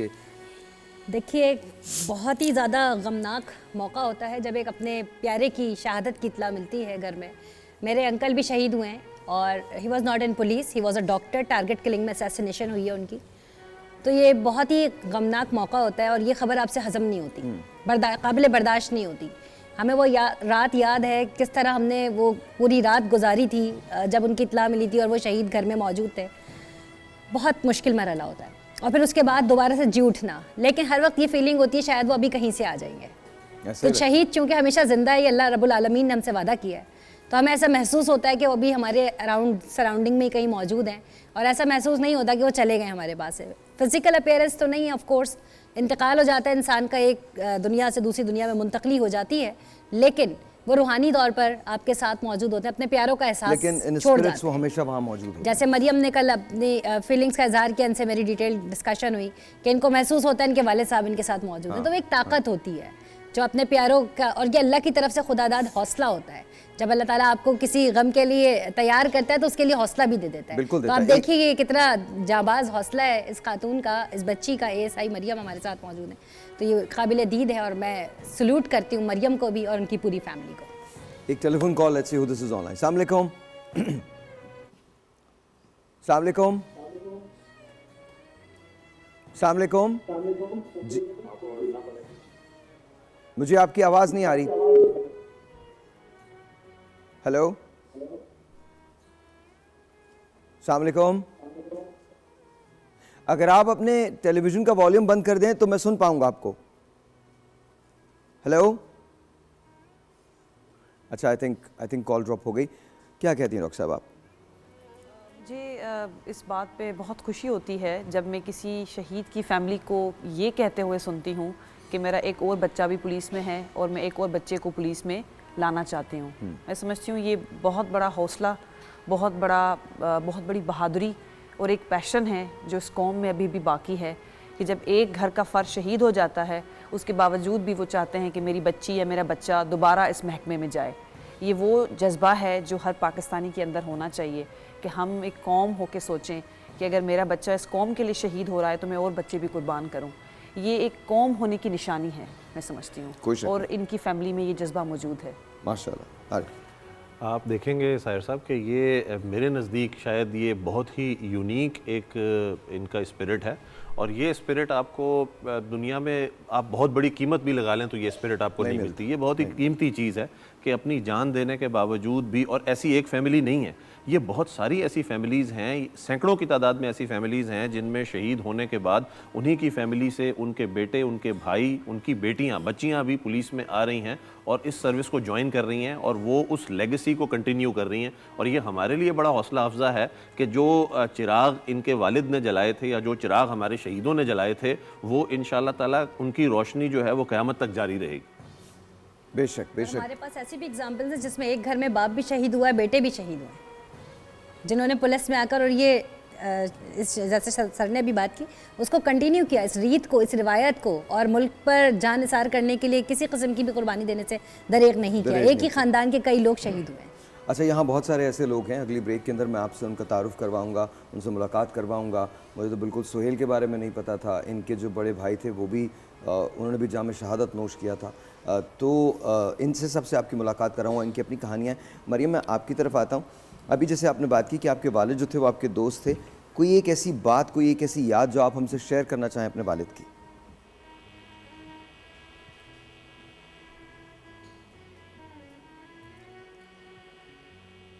मैंने अपनी लाइफ में कभी फ्रेंडशिप नहीं रखी। स्टिल अगर मुझे किसी किस्म की कोई भी नीड होती थी, जैसे बहनों के साथ होती है शेयरिंग, फ्रेंड्स के साथ होती है, मेरे वालिद साहब के साथ थी।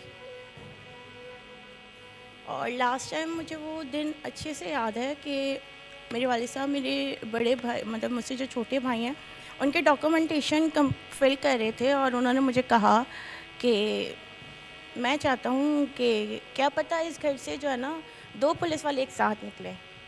तो मैंने कहा 2 कैसे? तो कहने एक मैं हूँ और एक मेरा बेटा। लेकिन मेरे घर से 2 पुलिस वाले आज निकलते हैं बट मेरे वालिद साहब नहीं निकलते।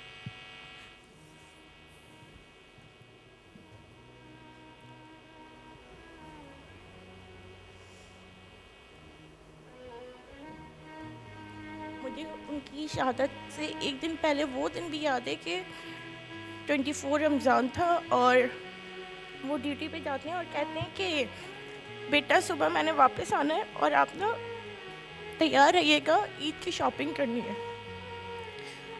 और रात को खबर आती है कि मेरे वालिद साहब इस दुनिया में नहीं है और जब वो वापस सुबह आते हैं तो वो एक कफन में लिपटे हुए होते हैं।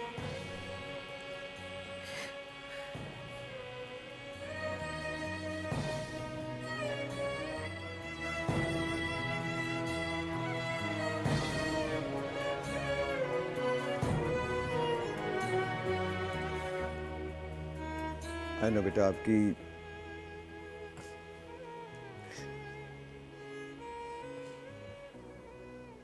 and there are times when you are lost for words, जब आपके पास अल्फाज नहीं होते।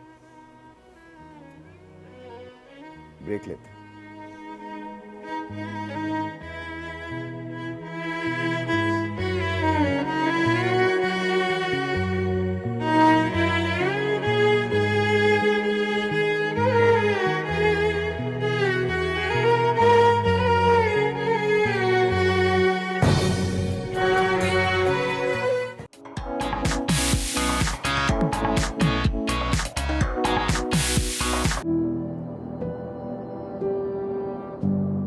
जिंदगी में ख्वाबों की बहुत अहमियत होती है।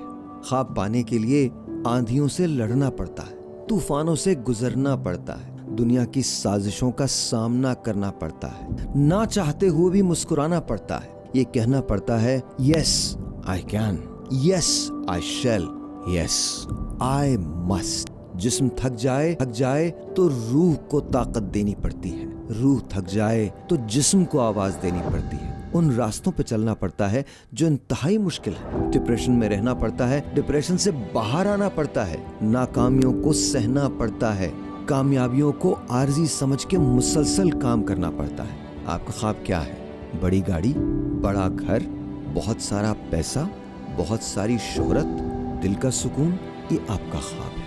लेकिन इस ख्वाब की कीमत होगी। क्या आप तैयार हैं अपने ख्वाब की कीमत देने के लिए? अगर तैयार हैं तो एक बार हमारे साथ हमारे इस शो में शरीक हो जाइए। शायद आज आपकी ज़िंदगी का पहला दिन हो जब आपने अपने ख्वाब की तरफ कदम बढ़ाने का इरादा किया। ख्वाब कुछ भी हो, कैसा भी हो, पाने के लिए देखना बहुत ज़रूरी है। ऑलराइट जी, तो सबसे पहले मैमूना को लेट्स से हेलो, अस्सलाम वालेकुम। हाँ भाई, कैसी हैं आप? ठीक है? I'm good. How are you? We'll start with you. I'm good. We'll start with you. आपका ख्वाब क्या है? हम सब अपने अपने ख्वाब बताएंगे, आपका ख्वाब क्या है? आज ये होना ख्वाब है, ख्वाब बताइए।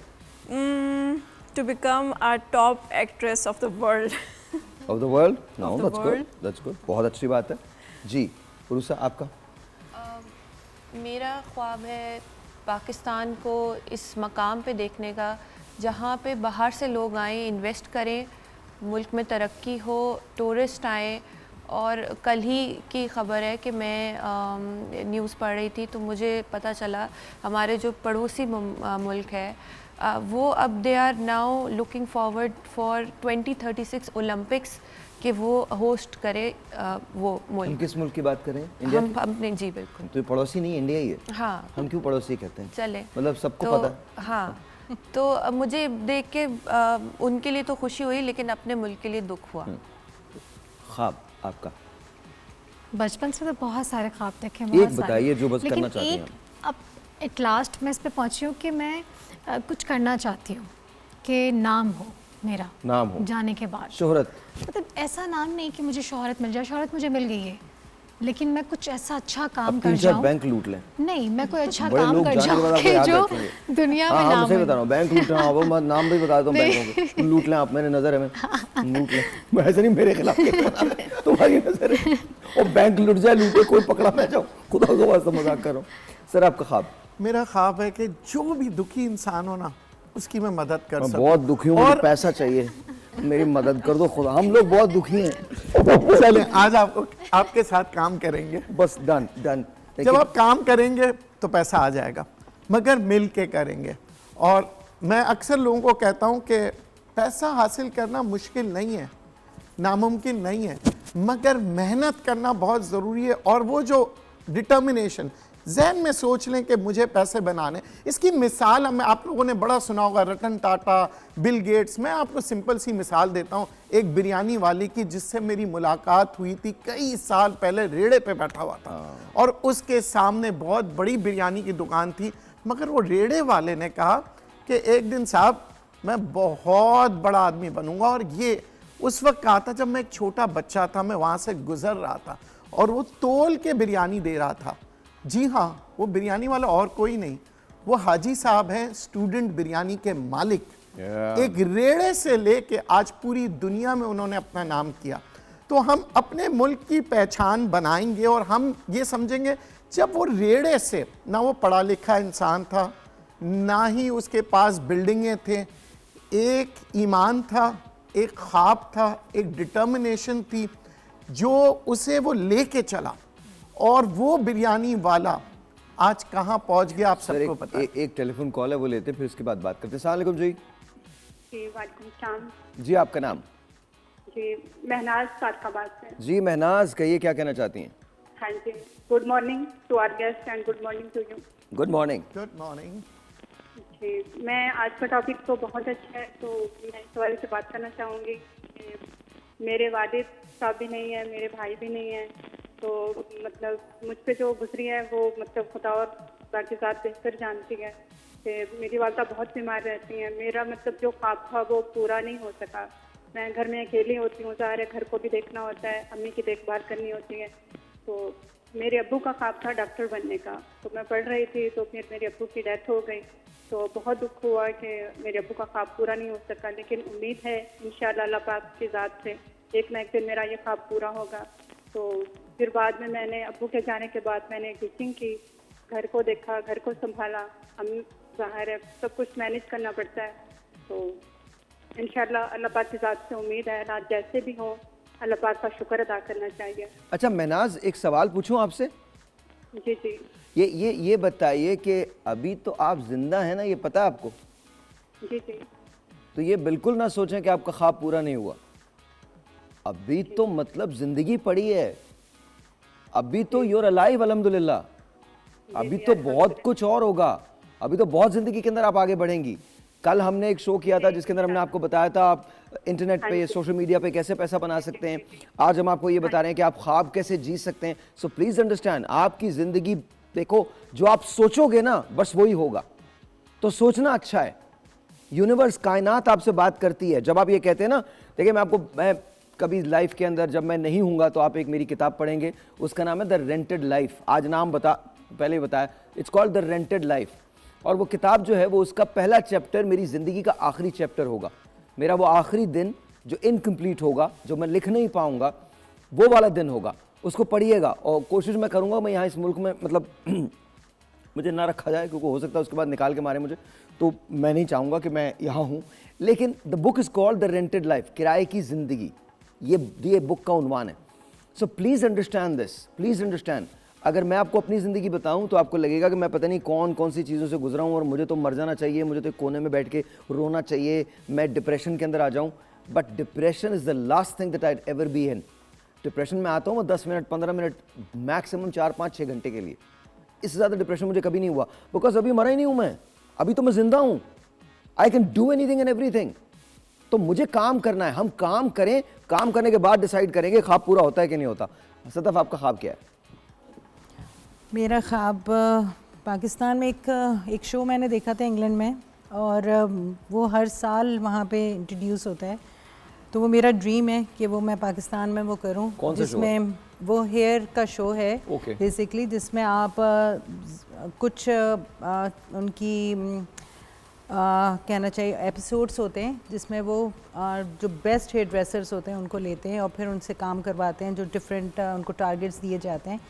तो वो मेरा ख्वाब है कि मैं वो पाकिस्तान में वो शो करूं। अच्छा, हमने कुछ लोगों से पूछा कि जी आपकी ज़िंदगी में रुकावटें आती हैं, ख्वाब में क्या होते हैं, आपका ख्वाब क्या है? तो जो जवाबात उन्होंने हमें दिए हैं वो आप लोगों को दिखाना चाहते हैं, फिर बात करते हैं। देखिए जी, मेरा ड्रीम कंप्लीट होगा। मैं अपने बहुत सीरियस हूँ और चीज़ों के लेकर मेरे बहुत ज़्यादा स्कोप्स हैं, हाई हैं, और मैं इन चीज़ों पे बहुत फोकस करूंगा और अपने फ्यूचर को इंशाल्लाह ब्राइट करूंगा। पूरा अपना हार्ड वर्क दूंगा, अपना पूरे स्ट्रेंथ दूंगा, अपना ईमानदारी से करूंगा, तो अल्लाह ने चाहा तो वो भी पूरा हो जाएगा। जी बिल्कुल, मेरा ड्रीम ये है कि मैं इंटरनेशनल फिजियोथेरेपिस्ट बनूं and I am working on it इंशाल्लाह। अभी मैं पाकिस्तान में काम कर रही हूँ एज अ फिजियोथेरेपिस्ट, तो इट्स माई ड्रीम कि मैं इंटरनेशनल लेवल पे एज अ फिजियोथेरेपिस्ट काम करूँ। Basically I am a software engineer और मैं इसी में बड़ा इंटरेस्टेड हूँ, और इंशाल्लाह मैं चाहता हूँ कि मैं सॉफ्टवेयर की मदद से रियल वर्ल्ड प्रॉब्लम्स को सॉल्व करूँ।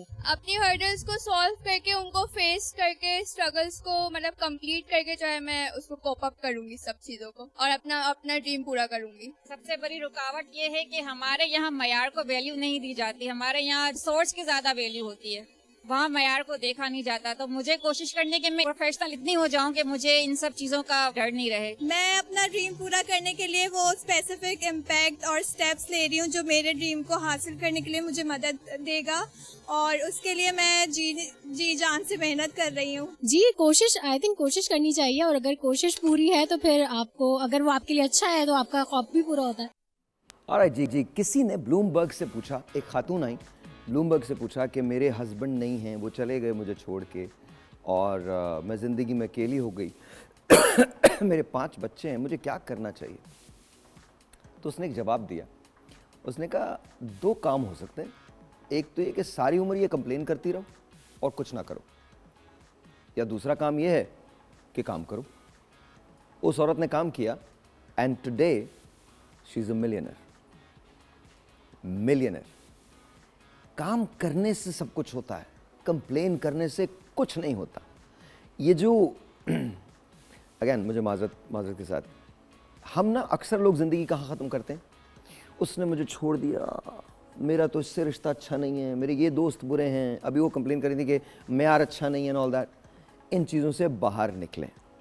जिसके पास, और इस बात को अपने जहन में बिठा लें, जिस शख्स के पास आपके लिए टाइम नहीं है, जो आपको वैल्यू नहीं करता, उसके लिए आपके पास एक लम्हा भी नहीं होना चाहिए।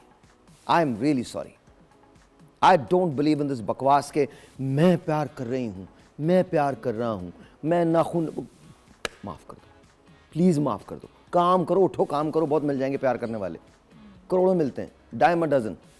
और अब आपकी मर्ज़ी है, आप इसे अच्छाई में ले लें, नेगेटिव ले लीजिए, वो आपकी मर्ज़ी है, आपका प्रोगेटिव है। पर प्लीज़ अंडरस्टैंड दिस, जब तक आप ये शक्ल्स नहीं तोड़ेंगे ना मजबूरियों की, और मैं ये नहीं कह रहा रिलेशनशिप्स को ख़त्म करें, लेकिन ये शक्ल्स किस चीज़ के हैं? आपने अपने ऊपर खुद ही डाले हुए।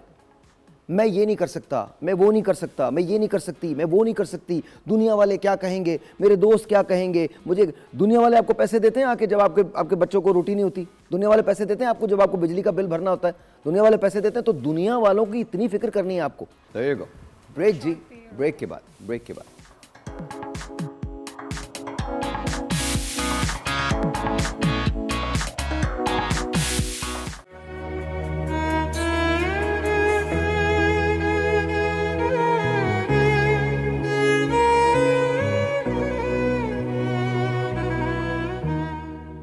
मुझे फ़ख्र है कि मैं सिंध पुलिस का एहलकार हूँ। मैं इंशाल्लाह भरपूर कोशिश करूँगा कि मैं अपना काम ईमानदारी से करूँ और ड्यूटी सर अंजाम दूँ अपनी। और कोशिश ये करता हूँ कि मैं अपना काम ईमानदारी से करूँ और मुल्क का नाम रोशन करूँ। इंशाल्लाह जुराइम का खात्मा होगा। सिंध पुलिस में इंशाल्लाह मैं अपना और अपने मुल्क का नाम रोशन करूँगा। और मेरी कोशिश है कि मैं अपना काम ईमानदारी से करूँ और सिंध पुलिस का नहीं फिर पूरे पाकिस्तान का नाम रोशन करूँ। मुझे फ़ख्र है मैं सिंध पुलिस का एहलकार हूँ। इंशाल्लाह अल्लाह ने चाहा तो इस मुल्क के लिए अपनी जान का नजराना भी पेश कर देंगे और इंशाल्लाह हम अपना काम ईमानदारी से करेंगे। अल्हम्दुलिल्लाह मैं सिंध पुलिस का हिस्सा हूँ। अगर हमें अपनी जान का नजराना भी देना पड़े तो हम इससे पीछे नहीं हटेंगे। ये तो अब खुशी की बात होगी हमारे माँ बाप के लिए, हम शहीद होंगे तो। और अगर मुझे अपनी जान भी देनी पड़ी जराइम के खात्मे के लिए तो मैं ज़रूर दूंगा। शहीद की जो मौत है वो कौम की हयात है। मुझे फ़ख्र है कि मैं सिंध पुलिस का हिस्सा हूँ और सिंध पुलिस ज्वाइन की है और शहादत के लिए ज्वाइन की और इंशाल्लाह इस मुल्क के लिए हम अपनी जान का नजराना पेश करेंगे। मुझे फ़ख्र है मैं पुलिस का हिस्सा हूँ। अगर हमें अपनी जान का नजराना देना पड़ा हम घबराएंगे नहीं, हम बिना झिझक अपनी जान। ऑलराइट जी सर, अस्सलाम वालेकुम। आपके वालिद की भी शहादत हुई? वालिद साहब की शहादत हुई 12 अगस्त 1998। बेसिकली मैं और मेरी फैमिली पंजाब से बिलोंग करते हैं, तो आई वॉज ओनली 10 ईयर्स जब ये हुआ मामला। तो घर के करीब ही ग्राउंड में खेल रहा था मैं। मुझसे छोटी सिस्टर जो है वो बड़ी स्पीड में जो है वो भागते भागते उन्होंने बताया कि भाई जल्दी कर चलो, पापा को गोली लग गई है। तो बस वो लम्हा ऐसा था कि बयान करने के जो वो अल्फाज भी नहीं है। तो उस वक्त तक तो एक अजीब सी कंडीशन थी, सूरत हाल थी। मतलब सिंध गवर्नमेंट ने जैसे मतलब यहाँ से जनाजे के बाद बॉडी जो है वो पंजाब में भिजवाई तो तब तक यकीन नहीं था। लेकिन जब बॉक्स देखा, सुबह 4:30-5 बजे का टाइम था, जब वो बॉक्स मेरी नज़रों के सामने आया चारपाई पे, तो बस फिर वो जो लम्हा है ना वो ऐसा था कि बस दुनिया ही ख़त्म हो गई। यकीन ही नहीं हो रहा था। सब ने बहुत जो है वो ज़ोर लगाया कि आप आ जाओ, पापा आए मिल लो। लेकिन वो कंडीशन ऐसी थी कि करीब नहीं जा पाया मैं बॉक्स के, इतना मेरे लिए था। तो बस फिर आपने डिसाइड किया कि आप पुलिस में आए? बिल्कुल। वालदा ने जो है वो वालिद साहब की यूनिफॉर्म जो है वो संभाल के रखी हुई थी, वो जो आज तक पड़ी हुई है। जब जब वो यूनिफॉर्म पे नज़र पड़ती थी तो एक ख्वाहिश होती थी पैदा कि बस काश यूनिफॉर्म में पहनूं। उस वक्त तो कंप्लीट नहीं थी स्टडी कंप्लीट की। फिर उसके बाद मैंने यहाँ पे अप्लाई किया सिंध गवर्नमेंट में आके, सिंध पुलिस में। तो 2012 में अल्हम्दुलिल्लाह जो है वो फिर वो वालिद साहब के बिहाफ पे शहीद कोटे में जो है मैं अपॉइंट हुआ और आज जो है खिदमत और आज दे रहा आप हूँ सिंध इंशाल्लाह। पुलिस का हिस्सा हैं। अल्हम्दुलिल्लाह। तो बहुत बहुत शुक्रिया जो आपके वालिद ने कुर्बानी दी है और जिस तरह से आपने उससे कोप किया है, हम सबको आप पे फ़ख्र। Thank you very much. Please please sir, please sir. अस्सलाम वालेकुम सर, थोड़ा सा माइक खोलिएगा ये प्लीज़ जी। वालेकुम सलाम। बिस्मिल्लाहिर्रहमानिर्रहीम। मेरे वालिद साहब सब इंस्पेक्टर शहीद हुए हैं इस डिपार्टमेंट में। तो जब मेरे बाबा शहीद हुए तो उस टाइम मैं बहरिया कॉलेज का हिस्सा था और उस दिन मेरा एग्ज़ाम था, तो मेरी मुलाकात नहीं हो सकी बाबा से। तो मैं आया तो रेस्ट कर रहा था, तो एक कॉल चली, तो उनने कहा कि आपके पापा इंजर्ड हो गए हैं, सिविल हॉस्पिटल पहुँचे। तो जब मैं वहाँ पहुँचा तो पुलिस, बहुत सारी पुलिस जो है वो सिविल हॉस्पिटल, उस टाइम मेरे मामू पोस्टेड थे PF मसरूर बेस में। तो उन्होंने जब न्यूज़ देखी तो वो वहाँ पहुँचे। तो जब मैं पहुँचा तो पापा मेरे शहीद हो गए थे। तो अल्हम्दुलिल्लाह सिंध पुलिस की वजह से, सिंध डिपार्टमेंट की वजह से आज मुझे 8 साल हो गए सर्व करते हुए इस डिपार्टमेंट में। और ये मेरी मम्मा का प्राउड है, हमारा प्राउड है।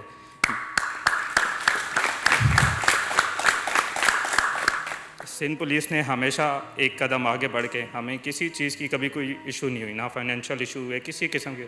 आज मेरी छोटी बहन जो है माशाल्लाह CSS की तैयारी कर रही है। छोटा मेरा भाई जो है वो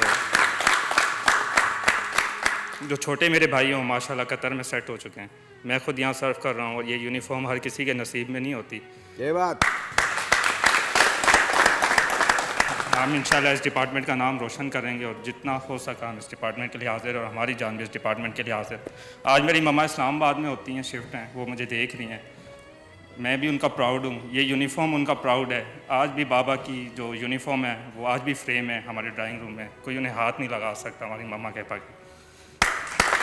thank you so much Sindh police, thank you so much Sindh department and thank you so much Sahir sir and Bol news जिसने आज ये मौका दिया, आज ये हमारी याद ताज़ा हुई। मैं तमाम शहीदों की फैमिली को सलाम पेश करता हूँ। अस्सलाम वालेकुम। बहुत बहुत शुक्रिया, बहुत बहुत शुक्रिया। प्लीज़ सर, थैंक यू जी। आपके फादर? Yes ma'am. अस्सलाम वालेकुम। मेरे फादर SO पीराबाद थे, inspector Syed Maqsood Akhtar.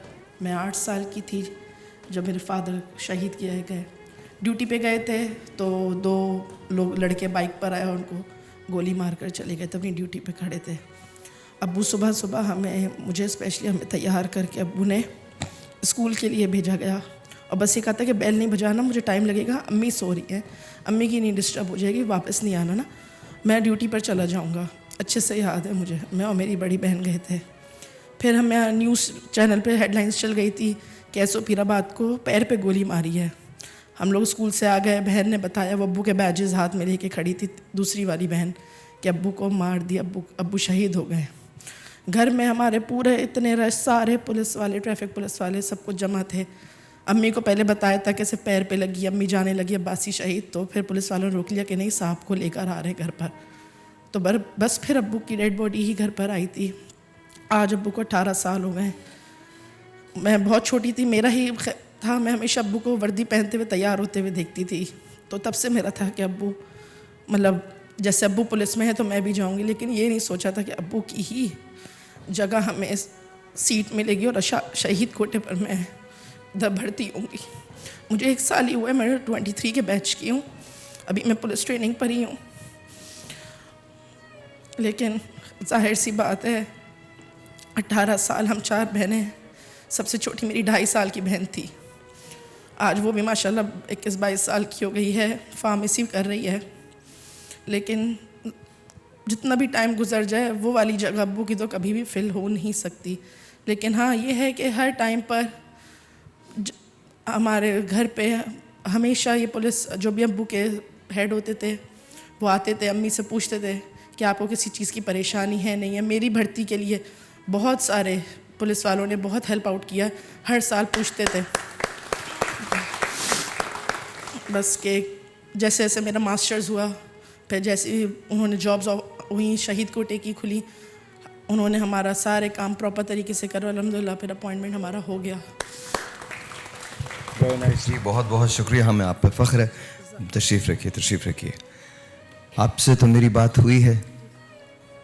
I just love this is, अगर पाकिस्तान का सॉफ्टवेयर इमेज जाना है और सिंध पुलिस का कोई इमेज जाना है तो ये ह्यूमैनिटी का इमेज जाना चाहिए, सबसे बड़ी बात ये। और हौसले का इमेज जाना है तो ये इमेज जाना चाहिए। आज जिस तरह से आप लोगों ने शेयर की अपनी stories, that's amazing, that's bravery, ये ब्रेवरी होती है जी। यहाँ और किससे मुझे आप बेटा बताइएगा मुझे। You can stand up. अस्सलाम वालेकुम सर। अस्सलाम वालेकुम। मेरा नाम हिना हुसैन है। मेरे हस्बैंड शहीद हुए थे 2019 में, जब मेरी बेटी सिर्फ 8 माह की थी और आज माशाल्लाह 6 साल की है। मैं अपने शौहर की जगह भर्ती हुई क्योंकि मैं उनका यूनिफॉर्म देखा करती थी। मैं अपनी बेटी का ये फ़ख्र कायम रखना चाहती थी।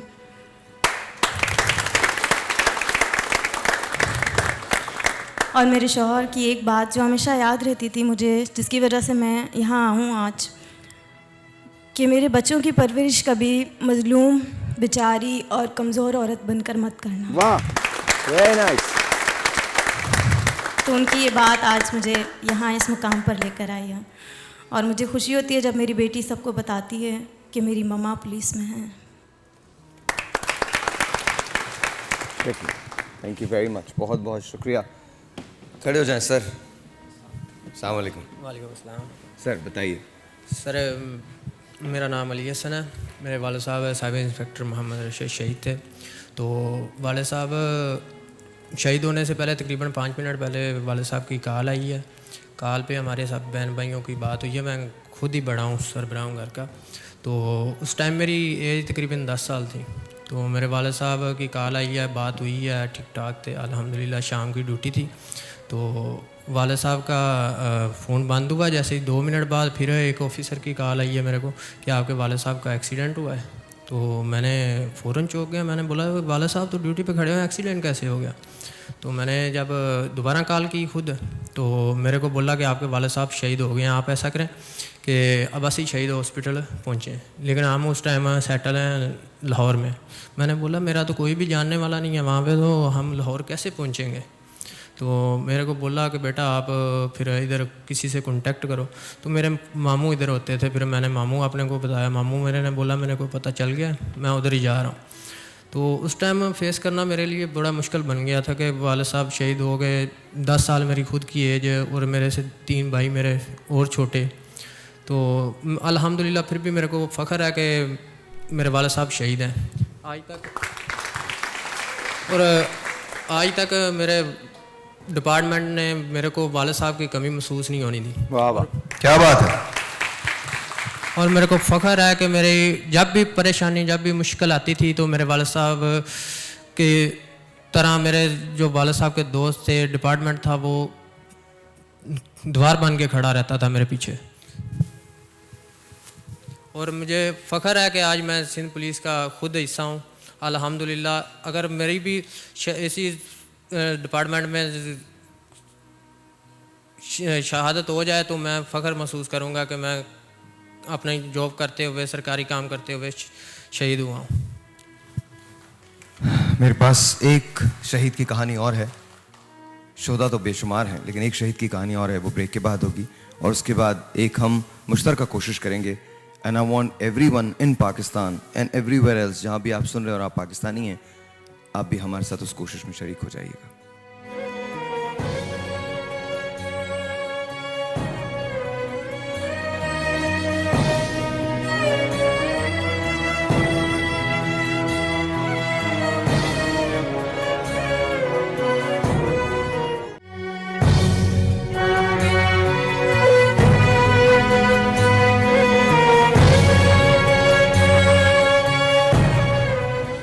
जी वंस अगैन वेलकम बैक। जी अपना नाम बताइएगा मैम। मेरा नाम शबाना है और मेरे वालिद हेड कांस्टेबल थे और शकील अहमद उनका नाम था। आयशा मंजिल पर टारगेट किलिंग के दौरान उनको सर पर गोली मार के शहीद किया गया था। हम लोग घर में बैठे हुए थे, खाना खा रहे थे, तो न्यूज़ हमने देखी। तो एक जगह न्यूज़ पे लिखा आया हुआ शकील, तो हमें लगा शायद कोई और शकील होगा क्योंकि उस पॉइंट पे 2 शकील होते थे। लेकिन जब हमने दूसरी न्यूज़ देखी तो उसमें शकील अहमद लिखा हुआ आ गया पूरा। तो बस उस वक्त समझ लें कि पैरों तले ज़मीन खिसक गई। और हम 7 बहनें हैं और 1 भाई है हमारा। तो वही सब कुछ थे। अब किस वक्त की बात है, कब की? 2016 21 मई। 2016 21 मई। तो उसके बाद के जो दिन गुजरे वालिद के बगैर, वो कैसे गुजरे? बहुत ही मुश्किल वक्त था वो गुजरना। फिर वालिदा ने मुझे बोला कि तुम अपनी वालिद की जगह पर खड़ी हो। तो फिर मैंने ये पुलिस ज्वाइन की। और अब जब ज्वाइन कर लिया तो कैसा लगता है? अब फ़ख्र महसूस होता है। हमें आप लोगों पे फ़ख्र है। बहुत बहुत शुक्रिया। Thank you very much. बहुत बहुत शुक्रिया, बहुत बहुत शुक्रिया। अच्छा, एक बात तो ये है कि पुलिस फोर्स जो है वो ज्वाइन कर लिया, वालिद की शहादत हुई, भाई की शहादत हुई, दोस्त की शहादत हुई, बेटे की शहादत हुई, लेकिन उसके बाद एक बहुत बड़ी जिम्मेदारी पुलिस फोर्स की आ जाती है कि शुहदा की फैमिली के साथ उनका जो वेलफेयर है वो किस तरह से डेवलप किया जाए या रखा जाए। क्योंकि जाहिर है जो शहीद है वो चला गया है, वो नहीं आएगा, लेकिन फिर उसके बाद होना क्या है, इसके लिए अमजद प्लीज एक्सप्लेन क्या क्या करते हैं आप लोग? आपको थोड़ी सी डिटेल बताऊंगा। जैसे कि हम सबको पता, शुहदा जिंदा है, बिल्कुल, तो कुरान में भी है कि जो लोग अल्लाह की राह में मारे जाएं उन्हें मुर्दा मत कहो, वो ज़िंदा है, बल्कि उन्हें आपको शऊर नहीं उसका। अच्छा, इसमें ऐसा है कि जो हमारे जो शोधा की फैमिलीज़ हैं उनको हम प्रॉपर लुक आफ्टर करते हैं, जिस तरह कोई एक फ़ैमिली का सरबरा अपनी फ़ैमिली को लुक आफ्टर करता है। तो शहादत के फ़ौरन बाद सबसे पहले जो है तजहीज़ व तदफ़ीन का जो मरहला आता है, उसमें हम फौरी तौर पे 3 लाख रुपए जो है वो तजहीज़ व तदफ़ीन के लिए फ़ैमिली को सपोर्ट के लिए देते हैं, ताकि वो ये अपने जो एक्सपेंसेस हैं वो कर ले। उसके बाद जो है हम जो है उसका जो पैकेज है हमारे पास शहीद का, वो इस तरह है कि अभी ये आपके लिए भी साहिर भाई खबर होगी, मेरे जो ये सारे कुलीग्स बैठे हैं, अफसरान हैं, इनके नॉलेज में भी है, शायद ये जो मेरे कुलीग्स हैं इनको ना पता हो कि हमने अभी जो एग्जिस्टिंग हमारा जो पैकेज है, इसको आईजी साहब जो ग़ुलाम नबी मेमन साहब हैं, इनकी ज़ाती काविशों और इनकी कोशिशों से हुकूमत सिंध ने शहीद का जो पैकेज है इसको इन्हांस कर दिया है, इसको बढ़ा दिया है, कई गुना बढ़ा दिया है। इस वक्त जो है शहीद का जो पैकेज है वो जो है कम से कम जो है, अगर टेररिज्म में किसी की शहादत हो जाती है तो वो कम से कम हमारे जो जवान हैं, सिपाही या हेड कांस्टेबल, वो है 2 करोड़ 35 लाख से बढ़ा लेकर 7 करोड़ तक। और अगर कोई पुलिस मुकाबले में या वायलेंस के दौरान किसी की शहादत होती है तो वो 1 करोड़ 75 लाख मिनिमम है और ये मैक्सिमम है 6 करोड़ रुपया। ये जो अभी इन्हांस किया है हमने, इसको 1 करोड़ से बढ़ा के किया है। जो एग्जिस्टेंट था वो 1 करोड़ था। अभी जैसे मैंने आपको ये एक्सप्लेन किया कि ये अभी गवर्नमेंट ऑफ सिंध ने इसको अप्रूव कर दिया है और ये जल्दी इसको हम इम्प्लीमेंट भी करने जा रहे हैं। और 2017 से ऑनवर्ड्स जो शहादतें हमारी जितनी हुई हैं, इन तमाम फैमिलीज़ को हम ये सपोर्ट करेंगे इसी पैकेज जो मैंने आपको बताया है, इसी लिहाज से। बाकी रह गई बच्चों की एजुकेशन। अच्छा, जो बच्चे पढ़ रहे हैं यूनिवर्सिटीज़ में या कैडेट कॉलेजेस में, उसमें इन ऑल ओवर पाकिस्तान जितने कैडेट कॉलेजेस हैं, शोधा के बच्चों के लिए फ्री एजुकेशन है। अच्छा, इसके अलावा साहिर भाई, जो हमारी जितनी भी गवर्नमेंट यूनिवर्सिटीज़ हैं पूरे पाकिस्तान में, उसमें भी अगर शहीद का बच्चा या बच्ची तालीम हासिल करेगा, वो भी हम वेलफेयर की तरफ से वो फ्री एजुकेशन है, हम पे करेंगे। लेकिन जो असल चीज़ जो मैं आपको बताने लगा हूँ वो है हमारी जो पूरे पाकिस्तान में टॉप की यूनिवर्सिटीज़ हैं, मेडिकल, इंजीनियरिंग, आईटी की यूनिवर्सिटीज़, जिसमें Aga Khan, Liaquat, Ziauddin, LUMS, Iqra, sir Syed, SZABIST, IBA, COMSATS, FAST, NUST, ये जितनी यूनिवर्सिटीज़ हैं पूरे पाकिस्तान में शोधा के बच्चों के लिए फ्री एजुकेशन है। वेरी नाइस जी, बहुत सही तालियां। ठीक है। इसी तरह शादी ब्याह के मौके पर जब शहीद के बच्चे या बच्ची की शादी है, उसके लिए भी हम एक जो है माकूल जो है हमने जो है उसके लिए पैकेज रखा है, हम फैमिली को सपोर्ट करते हैं। और अगर खुदा न खास्ता शहीद की फैमिली में कोई बीमार हो जाता है, कोई किसी को हॉस्पिटलाइज होना पड़ा, तो उसमें भी हमारे पास जो है 10 लाख तक की हमने उसमें रखी है कि वो हम वेलफेयर की तरफ से, ताकि शहीद की फैमिली को कोई प्रॉब्लम ना हो, वो हम वेलफेयर की तरफ से पे करते हैं कंसर्न हॉस्पिटल्स को। तो ये हमारा शहीद की फैमिलीज़ के लिए जो मैं एक चीज़ और भी शायद भाई इसमें है, जैसे कि मैंने आपको बताया कि शहीद को तो हम जिंदा कंसिडर करते हैं, तो उसी तरह शहीद की प्रमोशन भी होते हैं जैसे हमारे होते हैं। रियली? जी। और साथ साथ जिस तरह हम सैलरी ले रहे हैं, मंथली सैलरी, शहीद की फैमिली को भी मंथली सैलरी जा रही है। उस शहीद की सैलरी जो है वो कंटिन्यू उसकी फैमिली को पे कर रहे हैं 60 ईयर्स तक, रिटायरमेंट की एज तक सैलरी शहीद की फैमिली को मिलती रहेगी। तो ये हमारा पैकेज है शहीद के लिए।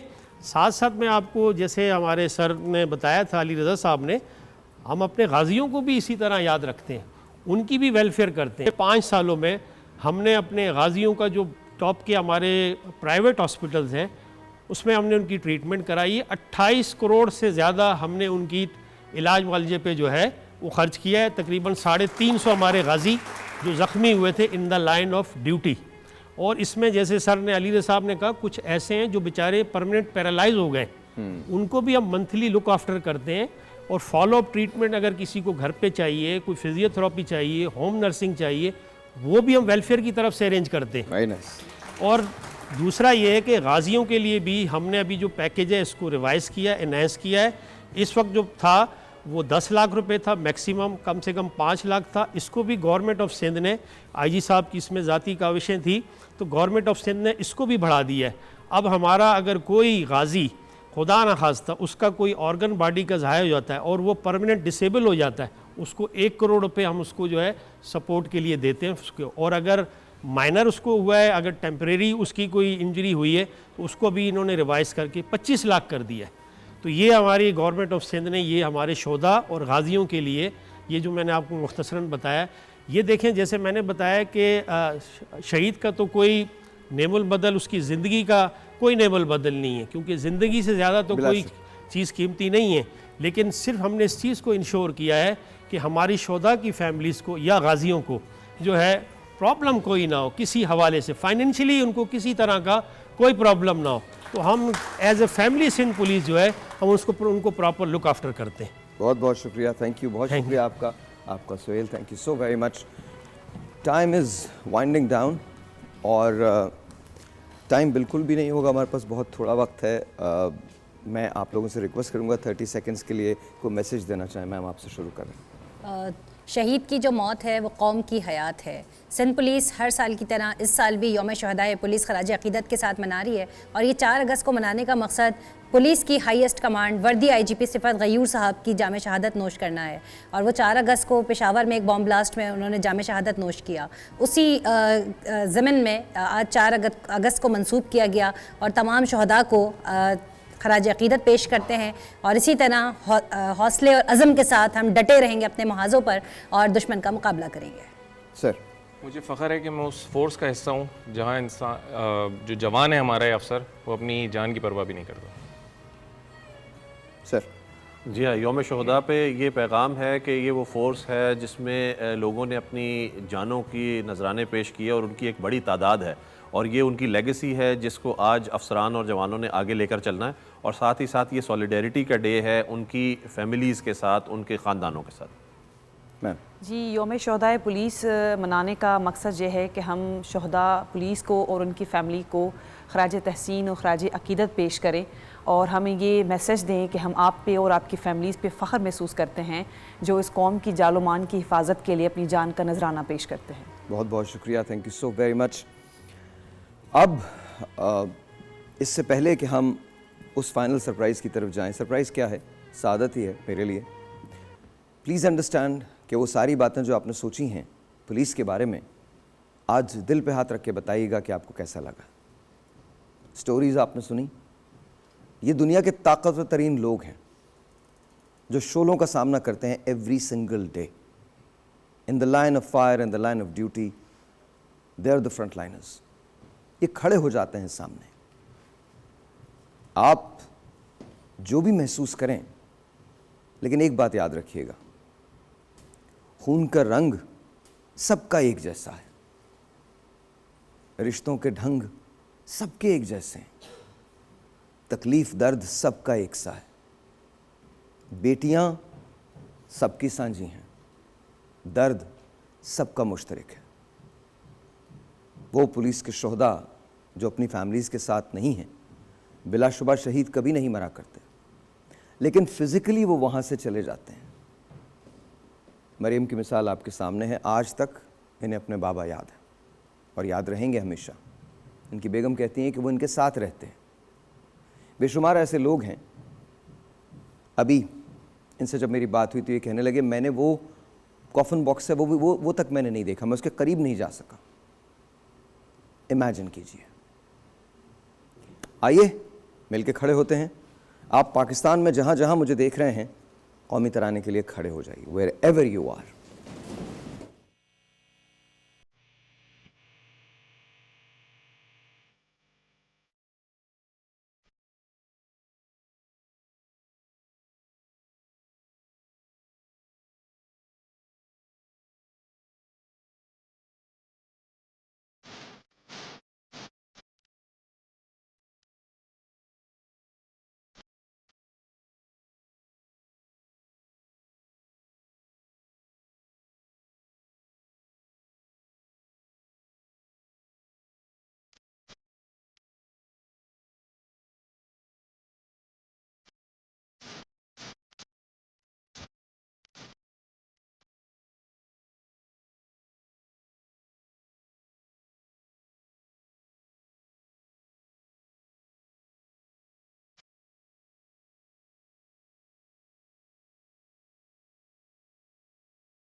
प्लीज़ तशरीफ़ रखिए। बहुत बहुत शुक्रिया, बहुत बहुत शुक्रिया।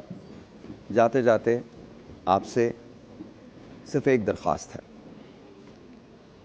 आपको लोग मिलेंगे, पुलिस वाले मिलेंगे, चंद लोग वो जो शायद मेरी और आपकी तरह से हैं, उनकी किसी एक ज़रा सी गलती पे पूरे डिपार्टमेंट को लेबल ना करें। आपने आज ये शो नहीं किया, आज ये शो मैंने किया है, और मैं समझता हूं कि मैं बहुत ज़्यादा पॉजिटिव हूं, लेकिन सोचें अगर मेरी सोच में भी तब्दीली आई हो तो यकीन जानिए आप ओ करते हैं, इससे पहले कि लोगों के लिए आप जजमेंट्स दें, ये जान लीजिए कि वो हैं कौन। मंडे मुलाकात होगी, तब तक के लिए पाकिस्तान फोर्स, पाकिस्तान सिंध पुलिस, आप सबको, हम सबका खिराज तहसीन है। Up until next time, this is my show. खुदा हाफिज़।